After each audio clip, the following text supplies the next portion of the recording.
Chapter 297. Miami was worthy of its reputation as the city of sin and God's reception room. Jianghu led Aphrodite and the others from the parking lot into the harbor in front of them and saw a completely different scene. It was just a door. Outside the door was the normal world, but inside the door was another world, the world of the rich. Jianghu looked around and saw that at this time, in a small harbor specially opened in the harbor of Miami, countless yachts were docked there.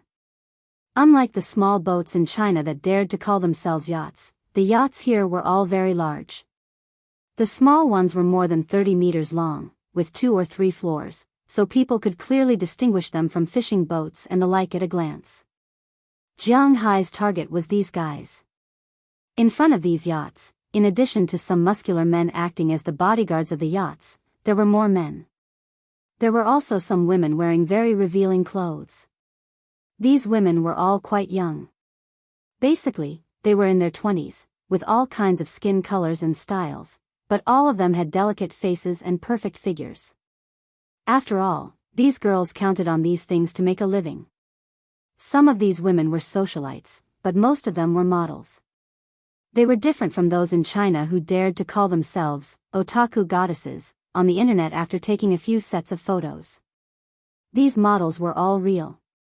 Every year, they flew all over the world to walk on the runway, but the salary of a model was not as good as imagined. It was not a bad choice to marry a diamond old man when they were the youngest and most beautiful. Of course, if it was just one night or finding a lover, they had to think about it. These girls were not a one-time deal.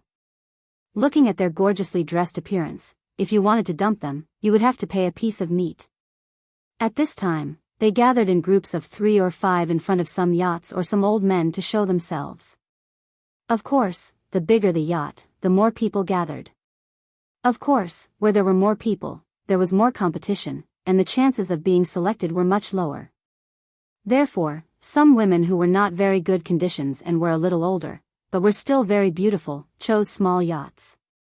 Even if they could not catch a few $1 billion, it was still a good choice to catch a few tens of millions. In front of these yachts, there were also many men. Some of these men were young, but most of them were not young. Men in their 30s, 40s, and even the most mainstream ones were men in their 50s or 60s. They mingled among the hot girls, taking advantage of them and telling dirty jokes, causing the girls to grumble. Originally, Aphrodite and the others were very conspicuous outside, but after entering this place, Aphrodite and the others were not so conspicuous. After all, their pretty faces didn't have much of an advantage here. Compared to a group of people with 30 points, a 90-point face was naturally as beautiful as a fairy. However, if the people around her were all in the 70s or 80s, then it wouldn't be too eye-catching. Moreover, they were dressed very conservatively. Of course, this was based on the current conditions here. "Sir, what can I do for you?" Just as Jianghu and the others walked in, 2 men wearing tight black vests at the door came over. These 2 guys were black, both with big bald heads. The vests were tight on their muscles, looking very fierce, giving people an inexplicable sense of oppression. "I'm here to buy a yacht." Looking at the yachts in front of him, Jianghu was thinking about what to buy. "Sir, where is your invitation letter?" Hearing Jianghu casually say that he wanted to buy a yacht, the black man couldn't help but be stunned for a moment. Because now the whole world knows that Wuxia people are rich, but this is not a place where people can casually enter. "I don't have that kind of thing, is this okay?" Jianghu didn't make things difficult for these security guards, but directly showed his black gold card. Sometimes, this thing is the most symbolic existence. If someone can afford it, then they are not ordinary people. "Oh, I'm sorry to disturb you, sir. You are the owner inside, do you need a shopping guide?" Seeing Jianghu's black gold card, the security guard was not inexperienced. He immediately retreated to the side respectfully. He couldn't afford to offend this person. "Yes, call one for me." Hearing this person's words, Jianghu also nodded. He didn't know how to choose. Seeing that Jianghu seemed to really want to buy a yacht, the security guard here immediately said, "Please wait a moment." After waiting for about 5 minutes, a figure quickly ran over from afar.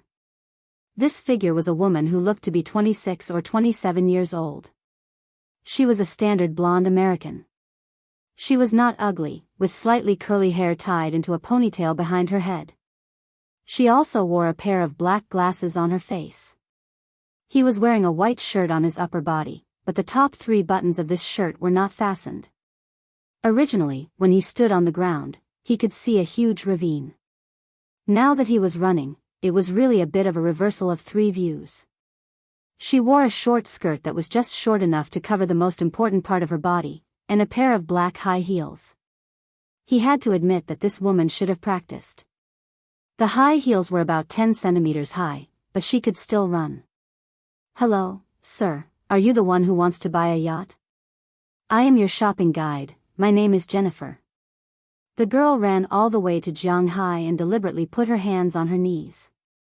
She bent down so that Jianghu could pay attention to this pair of existences that could topple his worldview. After looking at them for more than 10 seconds, the girl didn't seem to notice at all. At this time, she slowly stood up and said with a smile. But as soon as she raised her head, she saw Aphrodite and the others beside Jianghu shooting their gazes at her like sharp arrows. Except for Delina and Marion, who maintained an indifferent state, they clearly saw this woman's movements. However, they couldn't do anything to Jianghu, so they could only secretly guard against this guy. However, this guy didn't care about the hostility of Aphrodite and the others. Selling a yacht was actually similar to selling a car or a house. One must know that the commission of this kind of thing is also very high. It can make a lot of money, so what's wrong with selling one's body? Cough. "Oh, hello, my surname is Jiang. Let's go first. You can introduce me to the one I like." Perhaps feeling the awkward atmosphere in the air, Jianghu smiled and walked forward. Jennifer also smiled and walked to Jianghu's side, leading Jianghu to the yachts in the distance. It is said that the richest people play with yachts. Originally, Jianghu didn't care about it, but after taking a closer look, he found it to be true. How expensive can the most expensive car be? Of course, it's not limited edition or made of gold. It's the kind of car that can be bought with money. Some people say that it's a gold supercar, a Rolls-Royce Silver Ghost, a Lamborghini Hermes, etc. But in fact, these 3 cars are all nonsense, especially the last one. It's just a concept car. It hasn't even been produced. How can it be worth 380 million renminbi? Currently, the most expensive car in the market is the Bugatti series, and it's a Veyron convertible. It's about 40 million renminbi. Converted to USD, it's about 7 million renminbi. Of course, there might be other cars that are more expensive than this one, but it's the best car that can be bought. Planes are more expensive than cars. If a plane is bought well and has good configuration, 20 to 30 million renminbi will be more than 100 million renminbi. The most expensive ones could even reach 100 million yuan. However, 100 million yuan was already quite good. It might not be the best, but it was still the best. But if it's a yacht, well, 100 million renminbi is just the starting line. Of course, we're talking about dollars here. It wouldn't be interesting if we were talking about dollars. The yachts that Jianghu and the others were looking at were arranged in alphabetical order. The first one was Azima's brand, a top Italian yacht brand. This year, they were mainly promoting a small yacht, Azimuth 95, with a price of $9 million. This was a very low configuration. If you want a good one, it would cost $12 million. Don't look at the price because this yacht was really small, 97 feet. This is a unit of length for yachts, feet, converted to meters. The captain was less than 30 meters. Are you kidding? Jianghu is only looking at the yacht. Even 30 meters is too big for him. Jianghu had bragged so much just now. All the yachts with more than 100 million renminbi are big yachts. A 30-meter yacht is too big for Jianghu. After all, he only has 27 million renminbi in total. Behind Azimut are the French brand Bonatter and Guada's BV. BV is similar to Azimut. They are all small yachts with a length of about 30 meters. There are only 5 types of yachts, and all of them are priced at more than 10 million renminbi. The Germans' products were very sturdy. This was something they had in common, but the price they sold them at was also unusually high. But compared to BV, Bonnetters yachts are much cheaper. They also have bigger yachts with a length of more than 30 meters. But most of them are small boats, and some are even 6 to 7 meters long. They are as big as the yachts in China. But the appearance and equipment of these yachts are different. They are more like speedboats than yachts. Jianghu looked at a few larger yachts, that is, 11 or 12 meters long double-decker yachts, which were like this. It really wasn't that expensive. The $1.5 million for a 12-meter room was all well-equipped, including GPS, leather upholstery, and so on. There were 3 guest rooms in total, 1 master bedroom, 2 guest bedrooms, and a lounge that could be used for a party. It's not a problem to accommodate a dozen people. To be honest, this is what Jianghu wants to buy. The other 11-meter yacht is only 860,000 renminbi. The only problem is that the bedroom is a little small. Chapter 298. Jianghu looked very generous at times, but he was actually quite stingy at other times. He didn't care about small amounts of money, just like when he was earning 3,000 a month, he didn't care about the 8 or 10 yuan. Now that he was rich, earning more than 1 billion a year, he didn't care about 3,000 or 5,000, but that didn't mean he didn't care about tens of millions.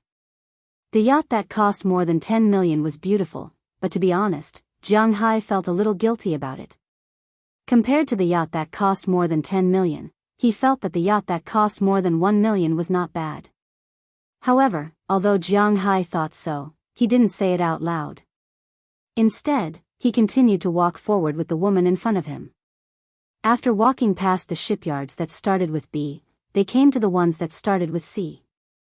There were only 2 brands here. One was a local American brand, Corona. This company was originally established in Wellington, Illinois. It was really a small shipyard back then. The place where the company installed the interior of the yacht was an empty gym in a school. It was just established in 1991, but it had already gained some fame in the past 20 years.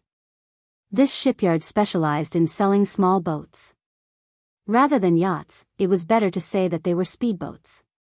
The biggest one was only about 10 meters long, and the price was quite cheap. It belonged to the American price range. An 8-person boat about 7 meters long only cost $120,000, and they were all well decorated. They could be driven away directly after refueling. Jianghu didn't care about this level of yacht. The other one that started with C was Italy's Calanci, which was a little bigger than Corona. However, it was limited, and Jianghu didn't really like it. As they walked forward, they came to the ones that started with D. However, once they got closer, Jianghu was a little surprised, because the boats that started with D made Jianghu a little confused. DHC? Looking at the row of yachts in front of him, Jianghu asked with some doubts. Yes, this is a boat made by Wuxia's Red Double Happiness shipyard, and it sells quite well here. It's a small yacht, and the largest one is 26 feet, nearly 8 meters, long. The fresh water tank can hold 2,000 liters, and the fuel tank can hold 4,000 liters. It's a very good type, and the price is also very good. The French Bonnadu you saw just now is about the same size as this one, and it costs about $700,000. However, this boat costs $550,000, so it can be said that it's a bargain. Seeing that Jianghu was interested in this brand, the shopping guide here immediately spoke. However, Jianghu just chuckled. To be honest, if he could, he was still willing to support domestic products. Anyone who lived in the country would know what the Red Double Biyao was. That's for making table tennis, okay? Is the quality of table tennis the same as yachts? This time, Jianghu bought this boat only to fish for treasures. However, he didn't say that he would just throw it away after fishing for treasures. After all, he still had to drive back to Boston. Therefore, Jianghu just took a look and left. The shopping guide here was very good at reading people's expressions. When he saw Jianghu's expression, He knew that he had some understanding of red double happiness, so he didn't say anything more. Next to red double happiness, there was also a shipyard that started with D. However, the boats here were obviously a little different from the ones in front. The boats here were very beautiful, really beautiful. Compared to the boats next to it, the boats here were like ordinary cars and concept cars. They were all cars, but they were particularly attractive at first glance. Basically, all the boats had 1.5 floors, which meant that there was a floor above the deck, and there was another floor below the deck. The whole boat was streamlined, and it looked like it could run very fast on the sea. The postmodern feeling was very cool. This is De La Pita, a shipyard with half a century of shipbuilding technology. It has very good technology. It can be said that in terms of technology, the boats in this shipyard are the best among all the boats here.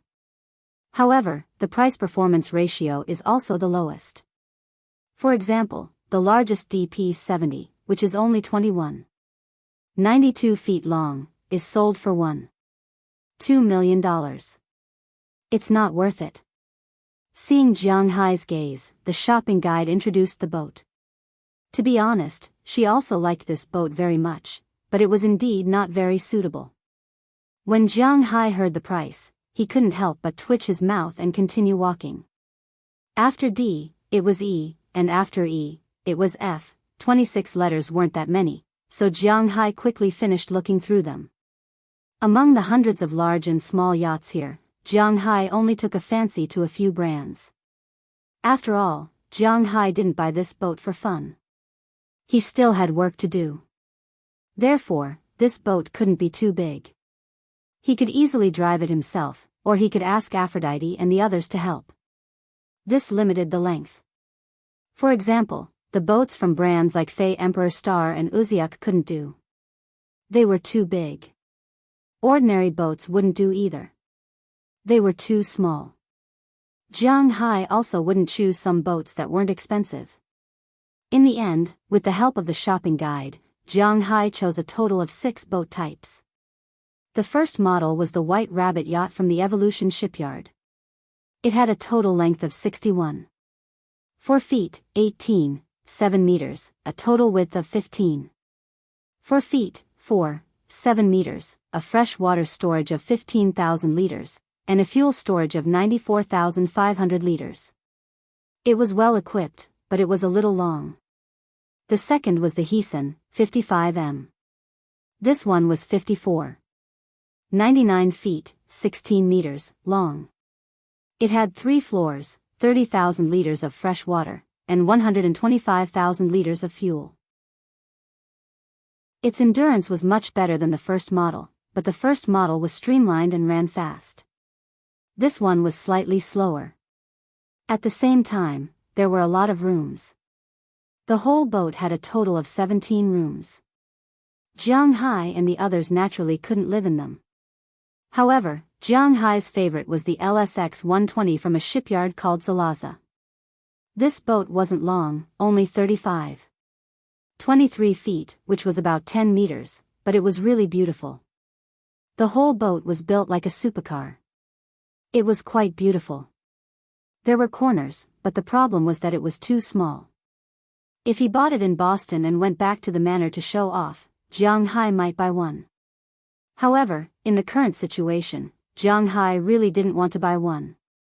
But he remembered it. He would buy it when he had time in the future. This boat was really to his liking. It was very beautiful. In addition to these 3 boats, according to Jianghai's requirements, the most recommended boat was the Sunbird.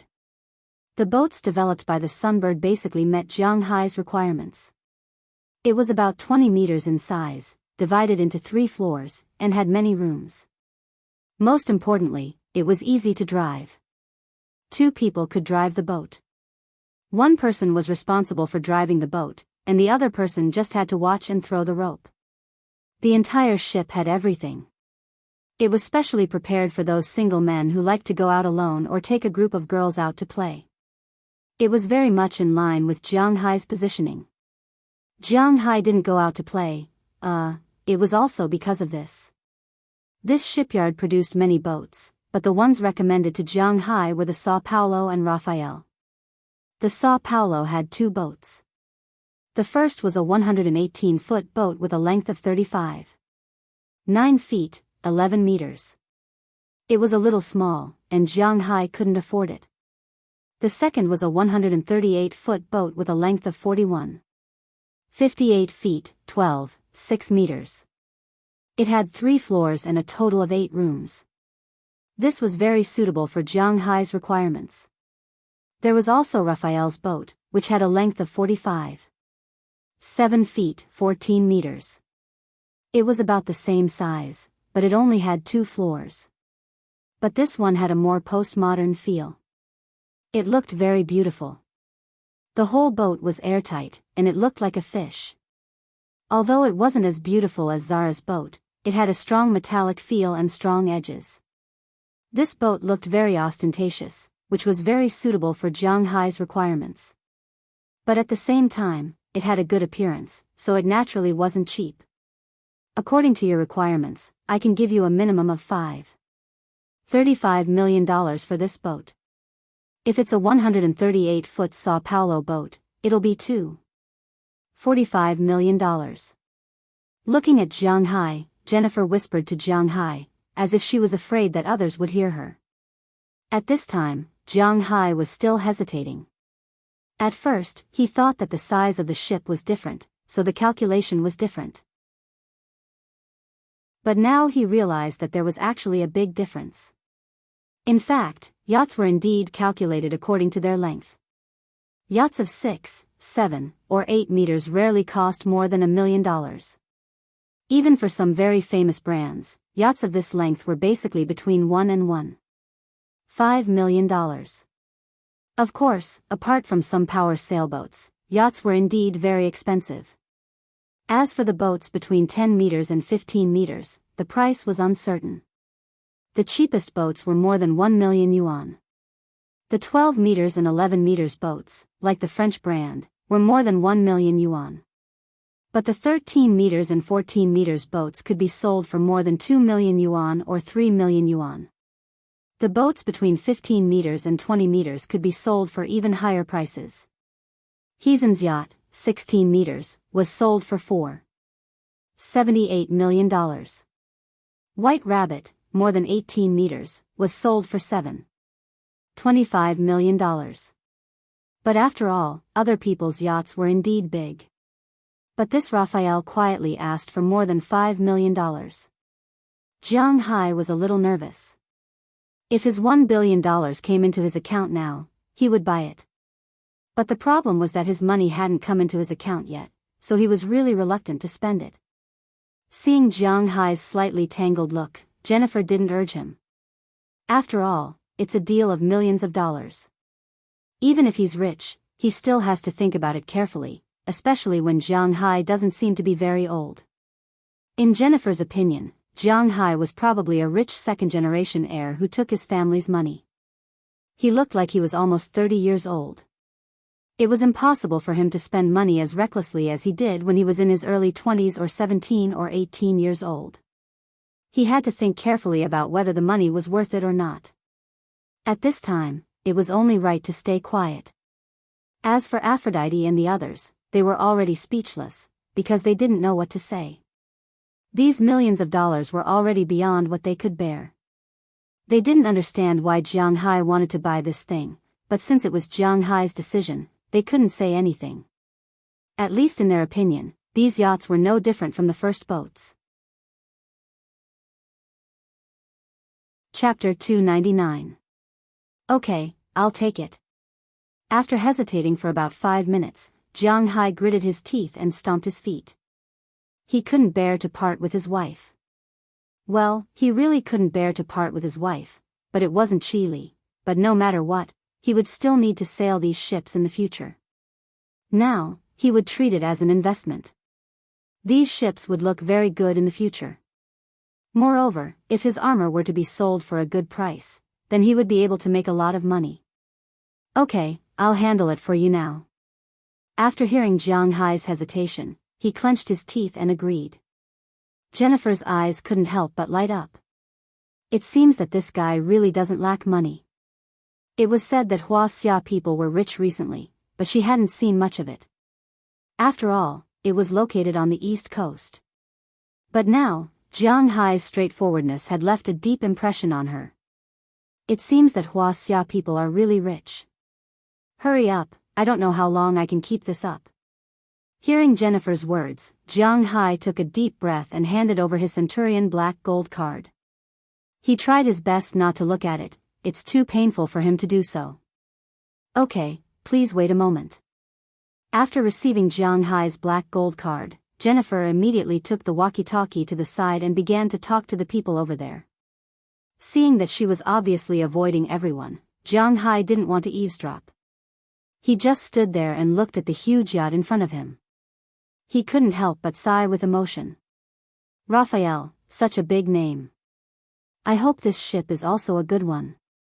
At least, I won't regret it. Just as Jianghai was looking at the ship in front of him in a daze, a group of people suddenly came from a distance. The leader of these people was also a shopping guide, but she wasn't a beauty. Instead, she was a middle-aged man. This guy was a little bald, and he was wearing a suit on such a hot day in Miami. Zhao Yu had to admit that he was also a master. At this time, this guy's face was full of smiles, and he was kneeling and licking the man beside him. And the man beside him did have the need to kneel down and lick his boots, because this man was not an American. Instead, he was obviously an Arabian. He had yellow skin, big eyes, and a mustache. He was wearing a white coat, which was also a traditional Arabian costume. In the Arab world, this was the mainstream way of dressing. Suits and the like were not very common in the Arab world. Beside this person, there were 4 big men. At a glance, one could tell that they were bodyguards. At the same time, in the middle of these 4 people, there were 3 women. Their bodies were wrapped in thick black gauze. This was also the traditional Arabian dress. Under the lead of the Mediterranean man, this group of people slowly walked to the ship in front of Jianghai. Dear Mr. Defayman Vihar Muhammad bin Rashid Al Maktoum, this is the ship I just told you about. Does the appearance meet your requirements? Although it's a little short for you, it's the best choice if you just want to take your wives and concubines out. This ship is really selling well, and now there's only one left. Standing in front of Jianghai, the Mediterranean man explained to the Arab tycoon beside him with a flattering smile. Originally, although they were a bit of an eyesore, Jianghai also knew that he couldn't afford to provoke an Arab tycoon, so he didn't care. He wasn't a person with 13 points. He didn't care about crashing into cars, so he naturally wouldn't care about crashing into a yacht. However, it seemed that the yacht they had their eyes on was his. Thinking of this, Jianghai couldn't help but frown and take a step forward. As soon as he moved, the 4 bodyguards beside the Arab tycoon reacted at the same time and looked at Jianghai with vigilance. In an instant, Jianghai's sensitive senses sensed the aura from these people. It was a fierce aura. If the 4 bodyguards that Jianghai encountered on Miami Beach were wolves, then these 4 were lions. These 4 fellows were like 4 lions. Whether it was in terms of experience or the amount of blood they could see, they were superior to them in every aspect. Although I don't want to disturb you, if this is really the last yacht, I think you might have come in vain. Unfortunately, for lions couldn't beat a dragon, so Jianghai didn't care about their aura at all. He continued to take a step forward and said to the shopping guide in front of him and the Arab man in front of him. What do you mean by that? Hearing Jianghai's words, the shopping guide here couldn't help but be a little puzzled. He glanced at Jianghai. Although he knew that Wuxia people were very rich, it was obvious that the Wuxia people's money was not as rich as the Arab tycoon, especially the one beside him. To be precise, he was a member of the royal family. He had to curry favor with him, so when he spoke to Jianghai, his tone was not very good. The Arab man here also looked at Jianghai with some doubts. What else could it mean? I'll buy this yacht, my shopping guide has already paid over there. Shrugging his shoulders, Jianghai said lightly. As Jianghai's finger pointed in that direction, several people on this side also saw Jennifer, who was walking back. At this time, Jennifer didn't know the situation here. She just called the supervisor here and confirmed the amount in Jiang Hai's card on the phone. Now the staff is driving a car quickly to deliver the contract. As long as Jiang Hai signs the contract and swipes the card, the yacht will completely belong to him. Now Jennifer was about to come over to talk to Jiang Hai about this, but she saw that Jiang Hai unknowingly got involved with other people. The most important thing is that she also saw a person she didn't like to see among these people. Jennifer, is this your customer? Seeing Jennifer coming over, the Mediterranean man couldn't help but ask sharply. Yes, Manager Baron, I don't know what's the problem. While respectfully handing the card back to Jiang Hai, Jennifer said to the man indifferently. It can be seen that she is not very afraid of this man. Now I declare that the yacht you sold is invalid, you can take your customer to see other yachts. Hearing Jennifer's disdainful tone, the middle-aged man's face changed, and he said with a tough face. Oh, I'm sorry, Manager Baron, I have reported this matter to Manager Davis. He is now sending someone here to deliver the contract, and the transaction has been recorded in the computer. You don't have the final say in this matter. Looking at the middle-aged man in front of her, Jennifer smiled, although this man is a manager and has a higher rank than her. But he is not her direct superior. Jennifer is really not afraid of him. What's more, she is also a gold salesperson. This person does not have the ability to fire her, nor does he have the ability to make things difficult for her. Calling him manager is already giving him face. Americans and Chinese people are indeed a little different, at least in terms of their attitude towards work. They don't care what their superiors think. You use Davis to pressure me? Hearing Jennifer's words, the middle-aged man couldn't help but say with anger in his eyes. It's not a problem of pressure. We sell yachts, of course, it's first come, first served. There is no problem with this. Even if you call the head office, I will say the same thing. Looking at the middle-aged man in front of her, Jennifer's words were very tough. They sell yachts. Although it's not that they don't open for 3 years, but once they open for 3 years, it's not much different. Jiang Hai's yacht is $35 million, she can at least take 5% of it, which is nearly $300,000. Wanting to take out the money that she had already earned from her pocket was a fool's dream. You. Hearing Jennifer ignore him, the middle-aged man was quite upset, and then he wanted to say something. In his opinion, this Jennifer is really too ignorant. Let's not talk about whether the yacht is profitable or not. An opportunity to please the Middle Eastern tycoon is in front of him. If he doesn't cherish it, he will really be struck by lightning. As for Jiang Hai, he is rich, but he is a Hua Xia, he can bring him many other things. This woman doesn't even think about it, she is really stupid. Well, Mr. Baron, I think this lady is right about one thing. Seeing that Baron was about to explode, Jiang Hai was also ready to fight. Although he is not as rich as the Middle Eastern tycoon, he still likes to make a big deal out of this. But just as he was getting ready to fight, the Middle Eastern tycoon suddenly spoke. Mr. Du Feynman Vihar Muhammad bin Rashid Al Maktoum, what do you mean? Hearing that the Middle Eastern tycoon spoke, Baron also suppressed his anger in an instant and asked carefully. Since this gentleman bought this boat first, then we won't buy it. You have to pay attention to the rules and everything, don't you think so? Mister? Hearing Baron's words, the Middle Eastern tycoon chuckled. For these Middle Eastern tycoons, money is really just a string of numbers.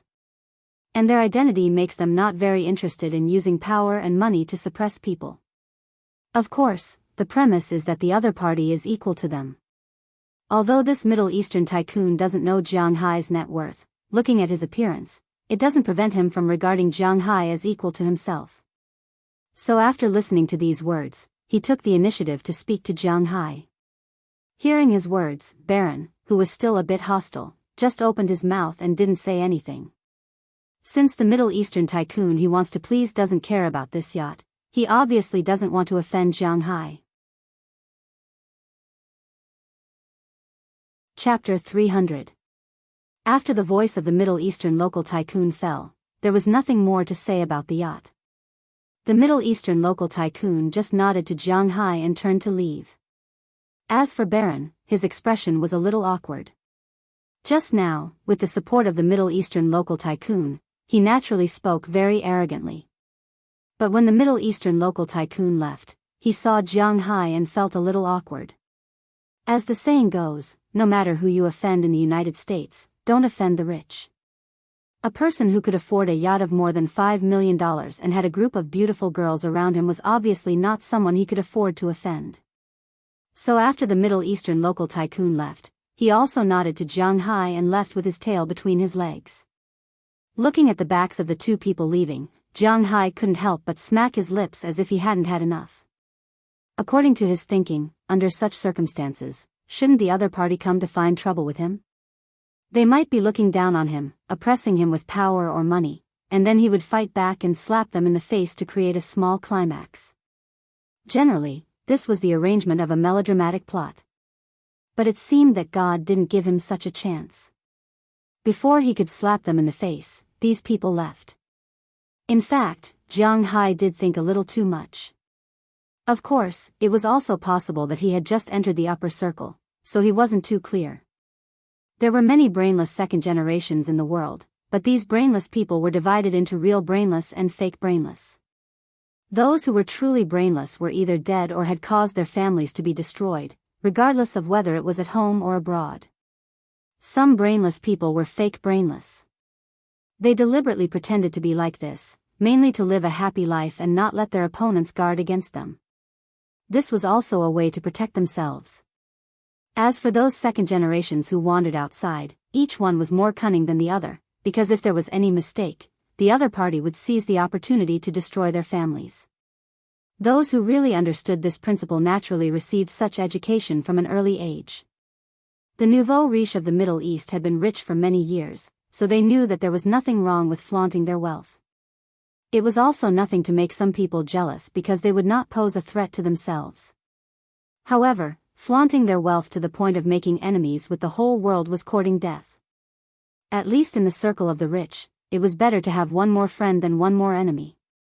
The fact that Jiang Hai could buy a yacht that cost more than $5 million without batting an eyelid was proof that he wasn't a regular businessman. For someone like him, even if his status was not as high as his, there was no need to make enemies. Moreover, it was just a yacht. Why would he care? As for the issue of face that some people talked about, for the Arab tycoons, they were members of the royal family. The only thing they needed was to let their people know how great and magnanimous they were, and not use money to take revenge on others. To these people, as well as the nobles and the rich, reputation was much more important than face. Moreover, he probably wouldn't have considered the issue of face if he let a ship pass. After the Middle Eastern nouveau riche left, things became much simpler. Soon, a staff member came over with the contract. Jiang Hai also signed on it, and then directly transferred a total of $5.73 million. The extra money was the money to pay taxes. In the United States, whether it was buying or selling things, one had to pay taxes. It was a two-way tax. Therefore, one had to admit that the taxes here were really heavy. Fortunately, it was more than $5 million, and Jiang Hai could still afford it. However, when he saw the notification on his phone that the money in his bank account had shrunk by 1/5, Jiang Hai still felt a little distressed. Fortunately, he would soon find a way to make a lot of money. After the ship was returned to Jiang Hai, Jennifer also called a captain and brought Jiang Hai onto the ship. On the ship, she explained to Jiang Hai how to operate the ship. When Jiang Hai was in Winthrop, he had learned how to operate a ship from Ai Dehua and the others. Compared to the complicated fishing boats, this yacht was much more convenient. After all, there was no sonar or fish repellent, and there was no need to control the arms, winches, and other things. There were originally dozens of buttons, but there were only 5 or 6 in total. It was almost the same as driving a car. A series of buttons, such as radio, speedometer, fuel gauge, anchor up, anchor down, etc. Jiang Hai had already memorized it after 10 minutes. Then, he deliberately drove the ship out for a spin. After making sure that he knew how to operate it, the captain left. Jianghu also drove the ship to the designated parking spot at the port. Because Jianghu bought the ship here, he had a free parking spot. The first 3 years were free, and after the 4th year, he would have to pay some money, but it wasn't much. It could be considered as a benefit that Jennifer fought for him. For Jianghu, this parking spot was still somewhat useful, because he estimated that he wouldn't only come here once. After everything was done with the ship, Jianghu, Aphrodite, and the others also sat in the commercial car and returned to the hotel. However, he didn't notice that after his car left the parking lot, a Land Rover on the other side of the street also started its engine and followed Jianghu's car, following them at a leisurely pace. It wasn't until Jianghu and the others were about to arrive at the hotel that the car turned and left Jianghu's car. When Jianghu's car arrived at the hotel, in another car opposite the hotel, someone sat up. "Boss, the target you asked us to keep an eye on has returned to the hotel. It seems that they just went to buy a yacht today, these damn rich people." Seeing Jianghu and the 10 girls walking into the hotel, a black man sitting in the driver's seat spoke in Spanish to the person on the other side of the phone. "Hey, little Terry, don't worry, if these rich people didn't create conflicts, we wouldn't have the opportunity to make such a big profit. Keep an eye on him. I feel that this guy should have received some news recently, so he doesn't come out during the day. Does he think that he is safe during the day? Ridiculous." Listening to the black man's words, a rough voice came from the other side of the phone. In the middle of this voice, there were also some women's voices. As for what they were doing, there was no need to say. Hearing the boss's words, little Terry couldn't help but smile, thinking of that fat sheep. It seems that they made a lot of money this time. At this time, Jianghu naturally didn't know about this. After returning to the hotel, he went to the nearby outdoor goods store to buy some things. Although it was a yacht, some outdoor goods were still indispensable. It's better to be safe than sorry. Therefore, Jianghu prepared a lot of things like lifebuoys, survival suits, smoke bombs, indicator lights, diving suits, and so on. Originally, he also wanted to buy a few more fire extinguishers, but considering that there were already some on the yacht, he didn't buy them. After buying these things, Jianghu went to buy some wine as well as some food. There were barbecue racks and other things on the ship. Naturally, there was a reason why the ship was so expensive. Jianghu was very well equipped with everything he needed. The kitchen was even more complete than Jianghu's house. This was also the reason why Aphrodite and the other girls were half crazy after boarding the yacht. It was really great. After buying a lot of things and filling his car, Jianghu waited for the arrival of Moses Adams. Moses Adams came back at 6:00 in the evening. He specially prepared some toys for Jianghu. "What are those things you're holding? Automatic rifles? Are those RPGs? There is also a sniper rifle. My God, am I going to South America to fight?" Originally, Jianghu only prepared some ordinary guns, plus some spear guns.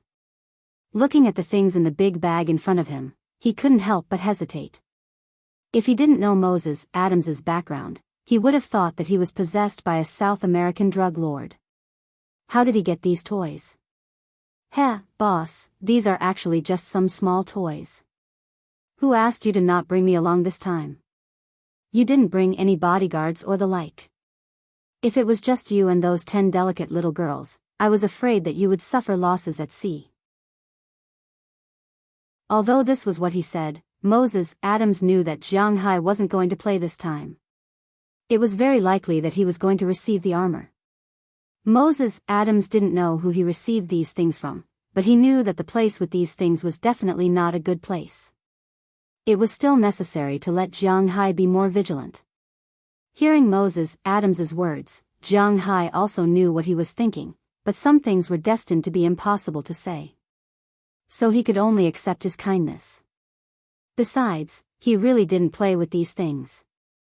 Touching the Barrett M107 in the big bag, Jianghu couldn't help but smile. He suddenly hoped that someone would rob him at sea. Otherwise, wouldn't he have taken these guns for nothing? Early the next morning, Jianghu took Aphrodite and the other 10 girls, the car full of things, and the big bag to yesterday's port. But because Jianghu was going to leave the port today, his car also received permission to enter the port. Parking the car in front of his ship, Jianghu and the others began to put things on the ship. After more than an hour, they finally put everything in the car on the ship. Then, after Jianghu started the engine, Aphrodite untied the rope tied to the dock and jumped onto the ship. This luxurious yacht that was just bought yesterday slowly drove towards the sea with the sound of its own engine. As the ship left the dock, it gradually increased its speed. Although the speed of this ship wasn't as fast as a speedboat, it wasn't too far behind. After all, it was so expensive and the ship wasn't very big to begin with. After entering the sea, the speed at which it drove was still very satisfying. Chapter 301. Jiang, here's a drink and some roasted meat for you. Holding a glass of juice and a plate of roasted beef, Aphrodite walked into the captain's cabin and looked at Jianghu, who was looking at the GPS while steering the ship. After boarding the ship, Aphrodite and the others returned to their respective rooms. The rooms on this ship were definitely not enough for each of them, so they naturally lived together. Except for Jianghu, who lived alone, the others had at least 2 people to a room. Fortunately, they didn't mind. After putting their luggage in the room, they went to change into their swimsuits. Although the ship was still sailing and they couldn't swim in the sea, it didn't prevent them from playing on the deck. Unknowingly, it was noon, so they began to make lunch on the deck. Coming out to play naturally couldn't be like playing at home. Although the ship's kitchen was very complete, they still had to roast the roasted meat. However, they still prepared to eat the barbecued meat. Based on the current situation, they had already lit the fire and roasted it well. Oh, thank you. Hearing her words, Jianghu first set the GPS route, then turned his head and smiled at Aphrodite. But when he saw her, the smile on his face couldn't help but stiffen. Because Aphrodite was wearing the bikini she wore at the beach that day. Jianghu had already seen this figure, but when he saw this outfit, he couldn't help but remember what happened that day.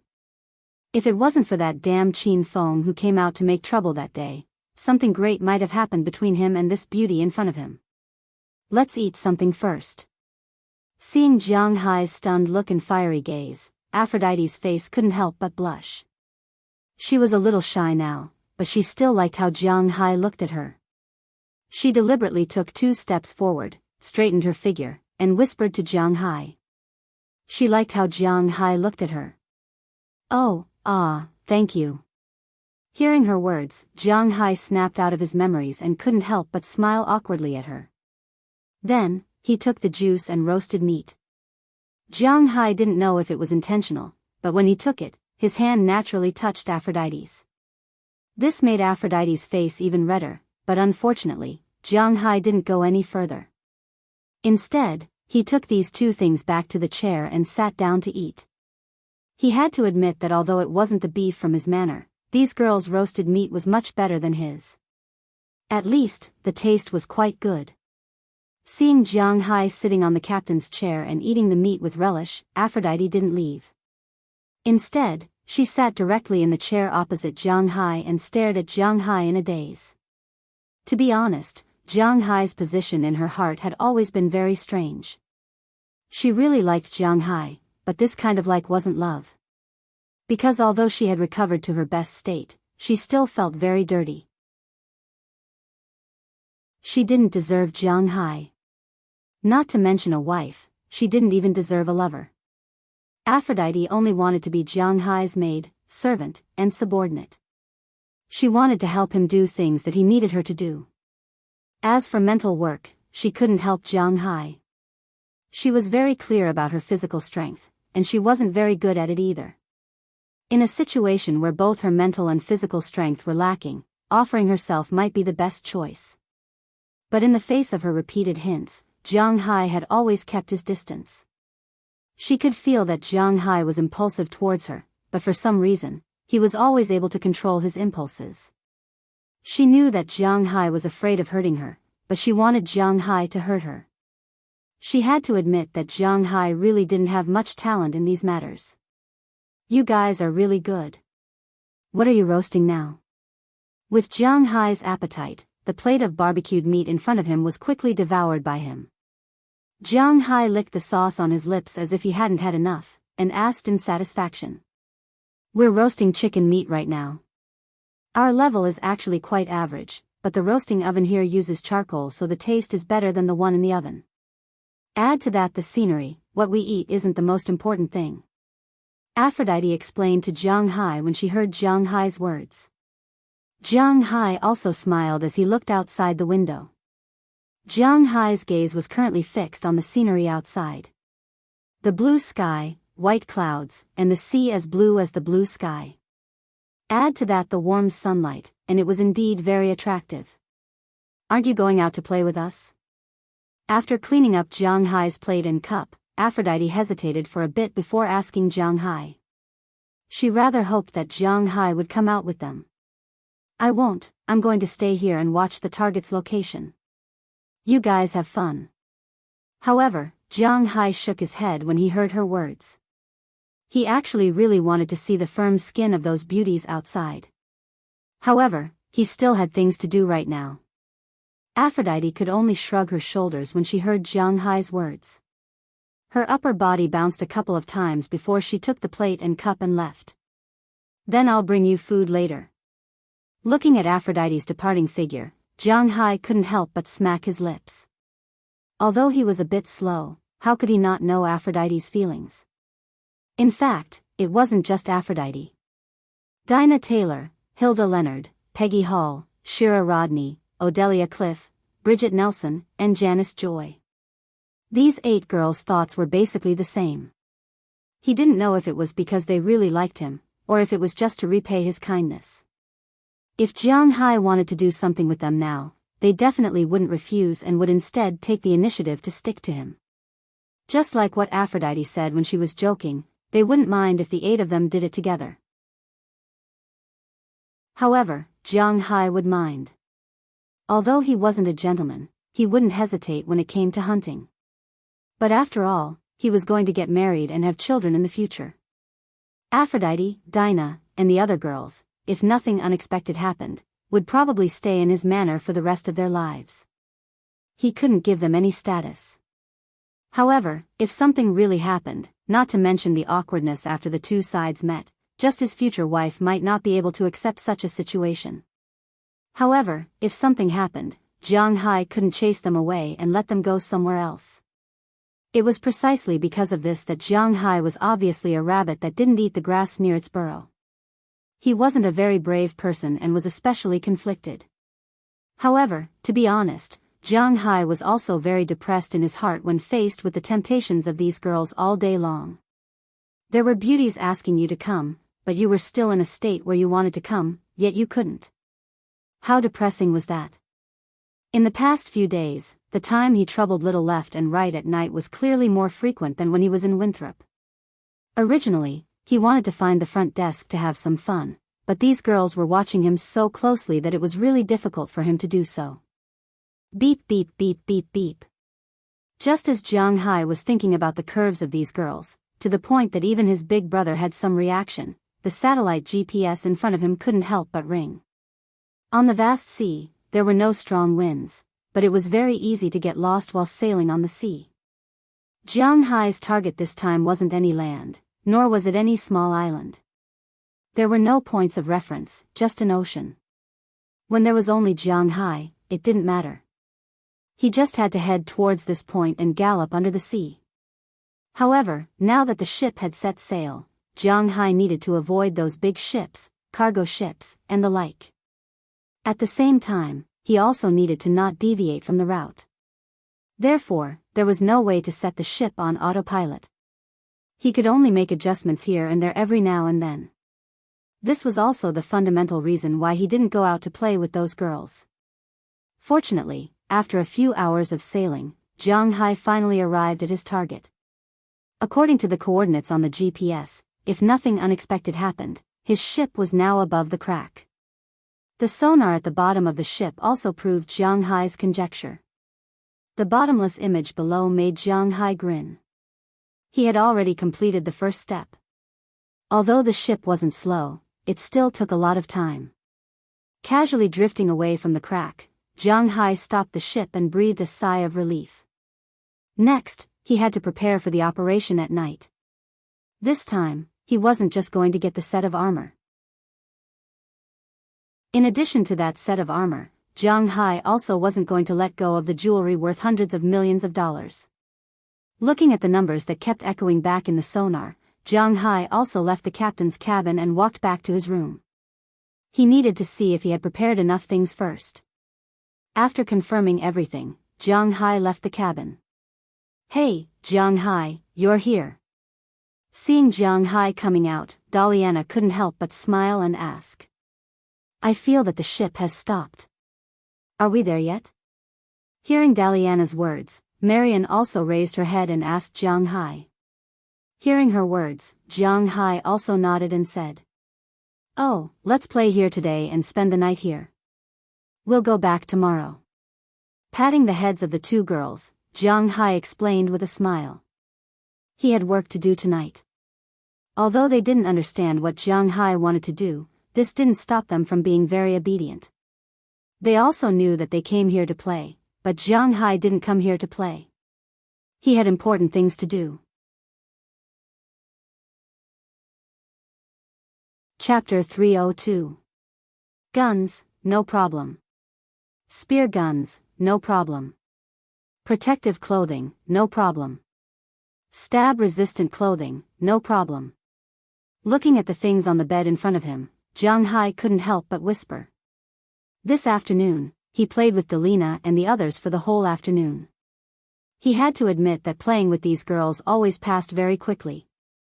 Unknowingly, it was already night time.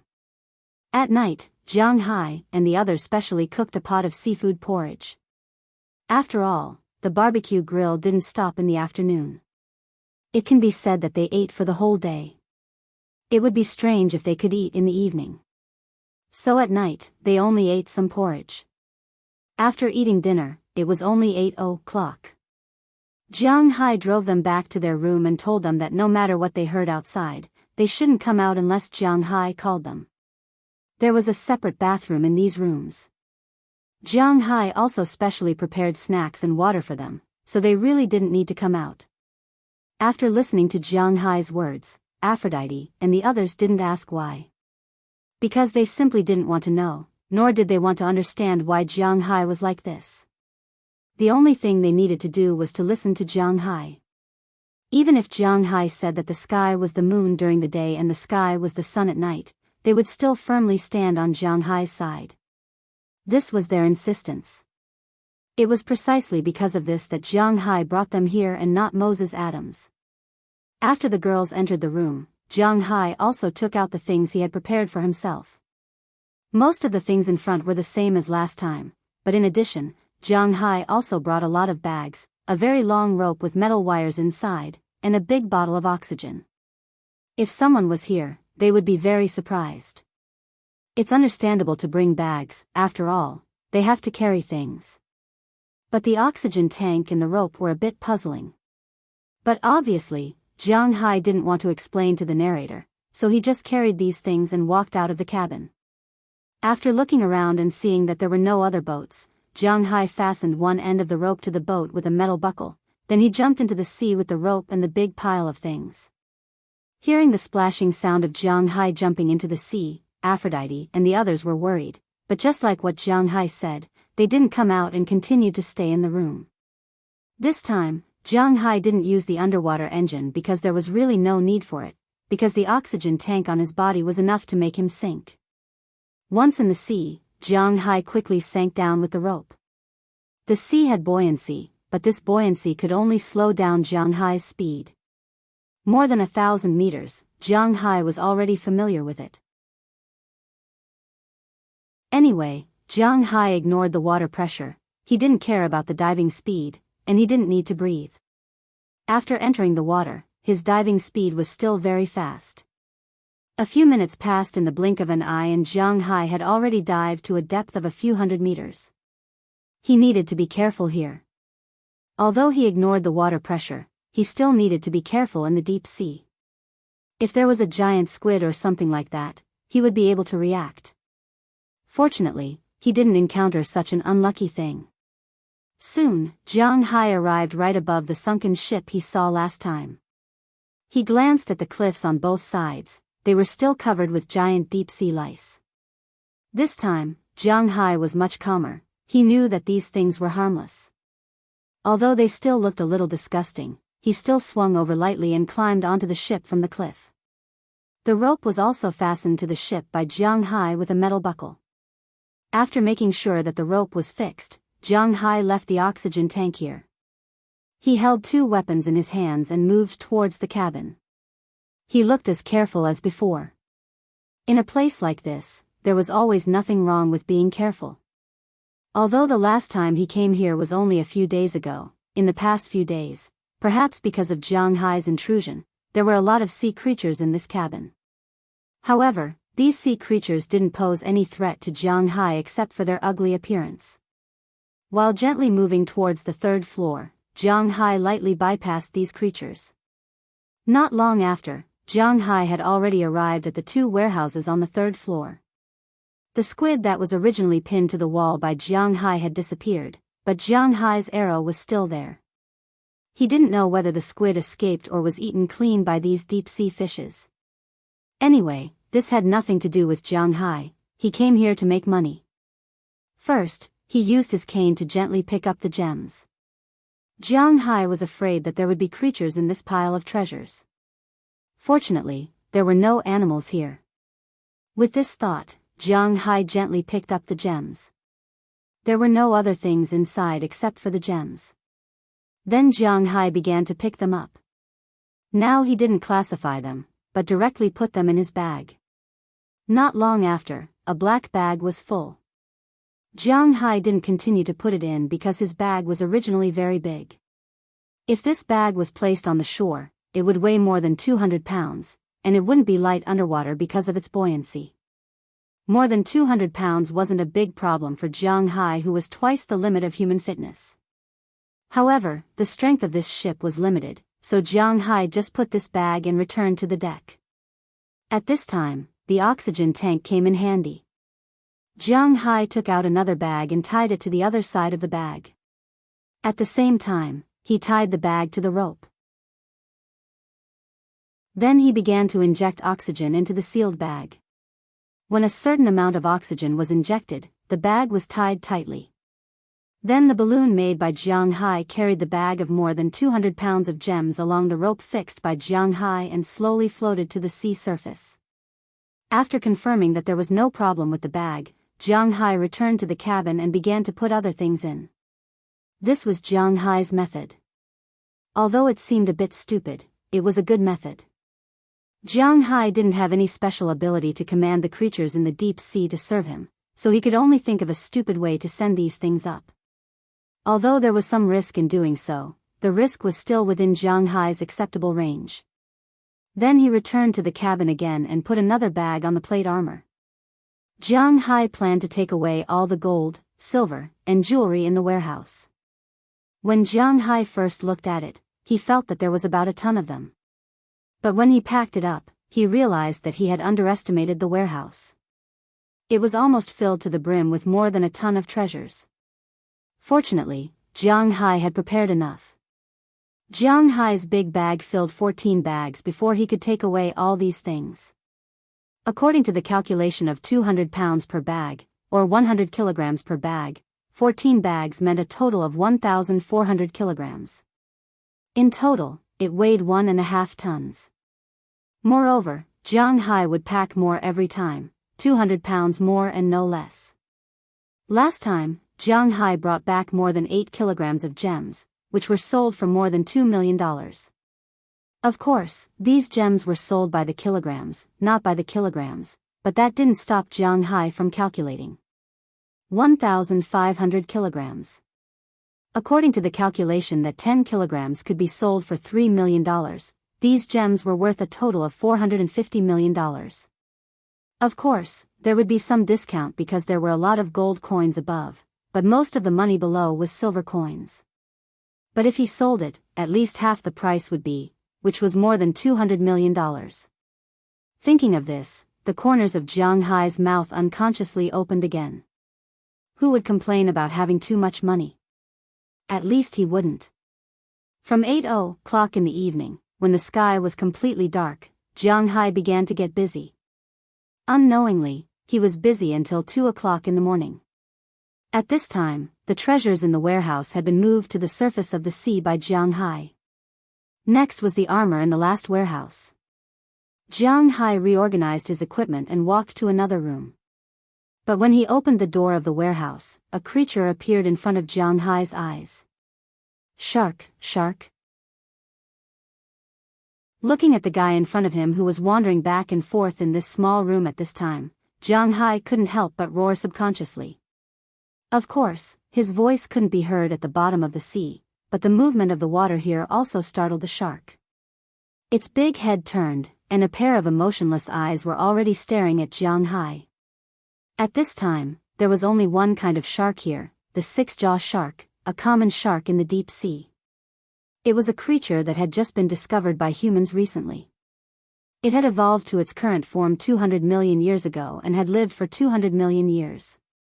It was definitely a living creature. Jiang Hai had already checked this creature before coming. Its main food was squid, cephalopods, shrimp, crabs, and other crustaceans, all kinds of fish and marine mammals. Unless it was provoked, it usually wouldn't attack humans. Great white sharks usually wouldn't take the initiative to attack humans, but how many chances of survival were there when encountering a great white shark in the sea? Unless it was provoked? I wonder if being hungry counts as being enraged. This six-jawed shark was about 5 meters long. How did it enter this small cabin? Jiang Hai was not clear about it. But Jiang Hai knew very well that this shark didn't look friendly and was even full of malice.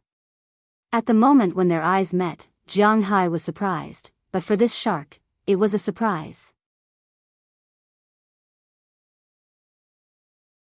Chapter 303. Who? Although no sound could be heard underwater, the sound of water flowing when the shark swung its tail still entered Jiang Hai's ears. Then the shark rushed straight towards Jiang Hai like an arrow, as if it really saw its prey. Its bloody mouth full of sharp teeth also opened at this time. Looking at the shark rushing in front of him, Jiang Hai panicked, but he didn't lose his mind. He already knew how to deal with sharks before he came down. If he encountered a 10-meter-long great white shark, a 10-meter-long deep-sea squid, a 10-meter-long sperm whale, or a killer whale, Jiang Hai may not have many ways to deal with it. But a 5-meter-long shark? Well, Jiang Hai did not have many ways to deal with it, but maybe because of the dragon tattoo on his body, Jiang Hai was particularly calm at this critical moment. According to what he learned on the internet, Jiang Hai directly punched out. The huge force even caused a bubble to form in the airless deep sea. The powerful force, coupled with the black net around the fist, directly hit the shark's nose. When attacked by a shark, there are two weaknesses of a shark. One is its nose, because a shark's nose is the most sensitive object in the world, hundreds of times more flexible than a dog's nose.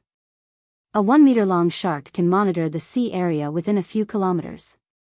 It is precisely because of this that a shark's nose has a lot of nerve endings.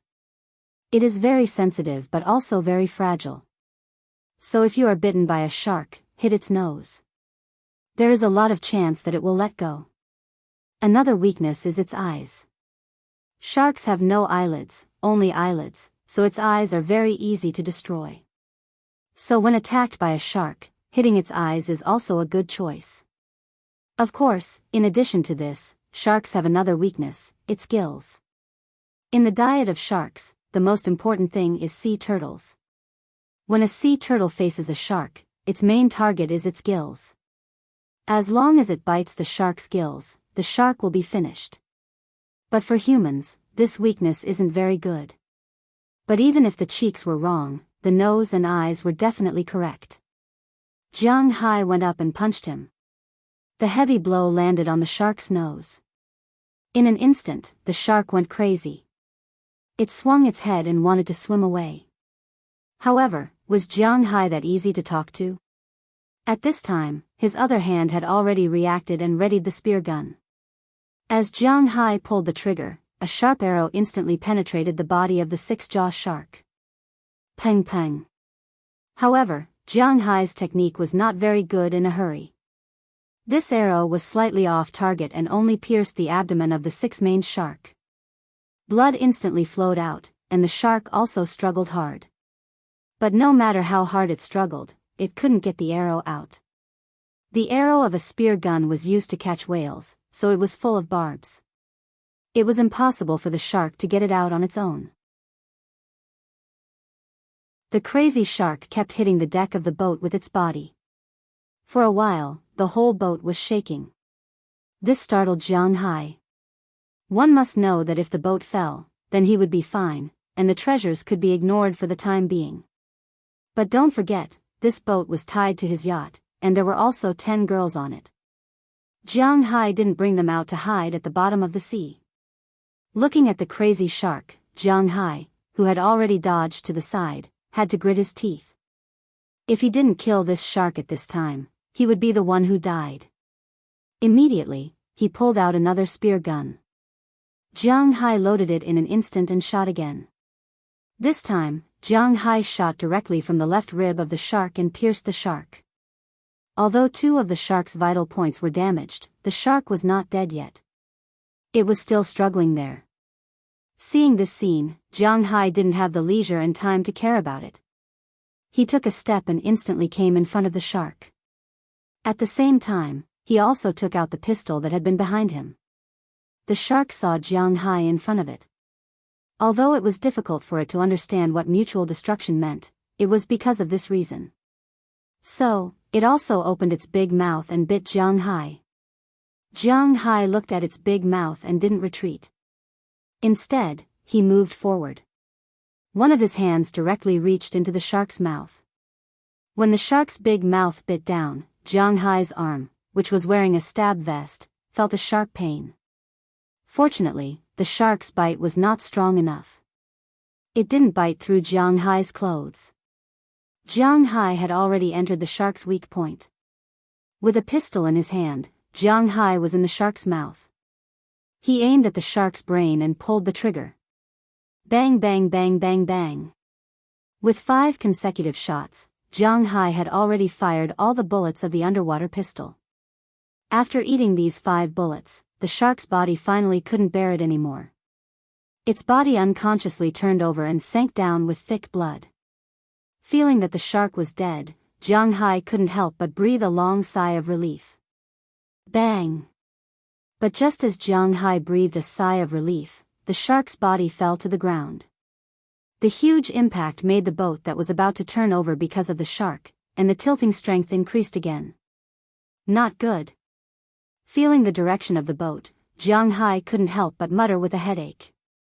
He instantly opened the chest containing the armor beside him. Fortunately, the armor wasn't damaged in this incident. Then, he directly drilled through the hole in the ship's warehouse and out of the ship. Looking outside the boat, Jiang Hai found that the boat that was originally stuck here had tilted to 45 degrees and seemed to be continuing to tilt forward. If this continued, the boat would probably sink to the bottom of the sea in an instant. Now it was a race against time. If the boat really collapsed, then his small yacht would probably be pulled down by the boat in an instant. At this time, Aphrodite and the others on the sea were also very surprised because the boat kept tilting to one side, which surprised them. But thinking of Jiang Hai's words, they didn't leave the room. They just prayed that Jiang Hai would come back soon. If Jiang Hai knew that his orders would put these girls in danger, he would rather not bring these girls here. But it was too late to say this now. What Jiang Hai needed to do the most now was to untie or break the rope. Seeing this, Jiang Hai had a rare motivation and his body suddenly swam faster. In a few strokes, he had already reached the plate armor of the tilted boat.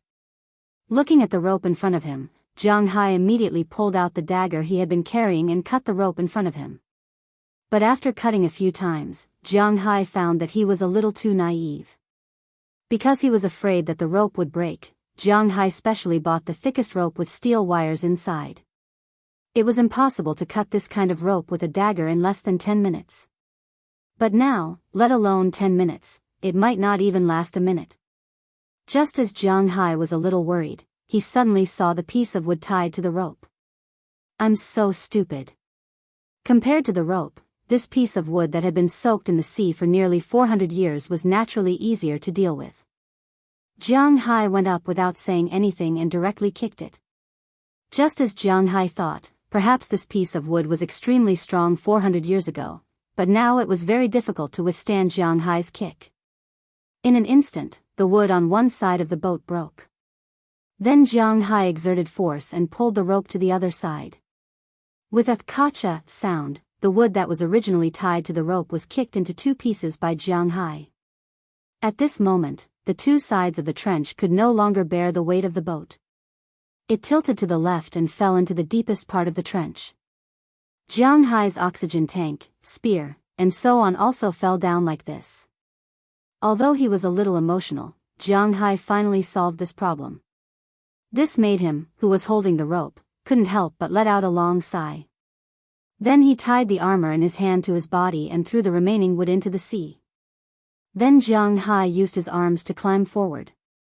A distance of more than 1,000 meters, if it was on land, Jiang Hai could easily climb, but it was easier to climb in the sea because of the buoyancy. It took a few minutes to go down, but it took less time to come up. After about 5 or 6 minutes of climbing, Jiang Hai's headlight had already shone on the bottom of his yacht. There were many huge bags around his yacht. Looking at these things, Jiang Hai couldn't help but be happy. This time, he made a lot of money. Puff! With a splash, Jiang Hai finally emerged from the bottom of the sea. Although this deep-sea adventure had a lot of gains, it also scared Jiang Hai. First of all, he almost caused the people on the boat to fall into the sea. Secondly, there was the problem of the shark. If Jiang Hai wasn't lucky, he might have died in the deep sea this time. Although the treasure was good, sometimes you have to pay attention to it to see if you can live to spend it. Bang! Returning to the boat, Jiang Hai first sat on the deck and rested for half a day. These few hours also tired him out. The physical tiredness was secondary, the mental tiredness was really very tiring. After about half an hour, Jiang Hai sat up from the ground again. He first threw the armor back to his room, then changed into a new set of clothes and called Aphrodite and the others. The boat shook so much just now, is it okay? As soon as the door opened, Aphrodite looked at Jiang Hai and asked anxiously. It's okay, I made you worry, but now, it's time for us to harvest. Hearing Aphrodite's words, Jiang Hai smiled a little embarrassedly, but then looked at her seriously. Now is indeed the time for harvest.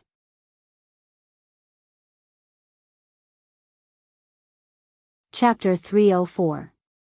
Heavens, heavens, these things, how do we get them?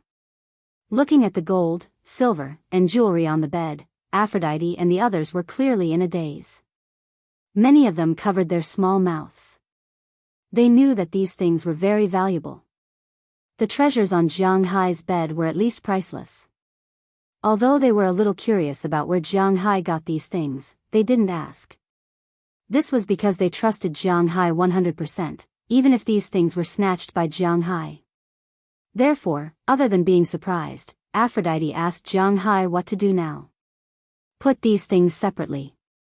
Put the coins of this color into this box, this color into this box, this color into this box, this color into this box, this color into this box, this color into this box, and the other things into this box.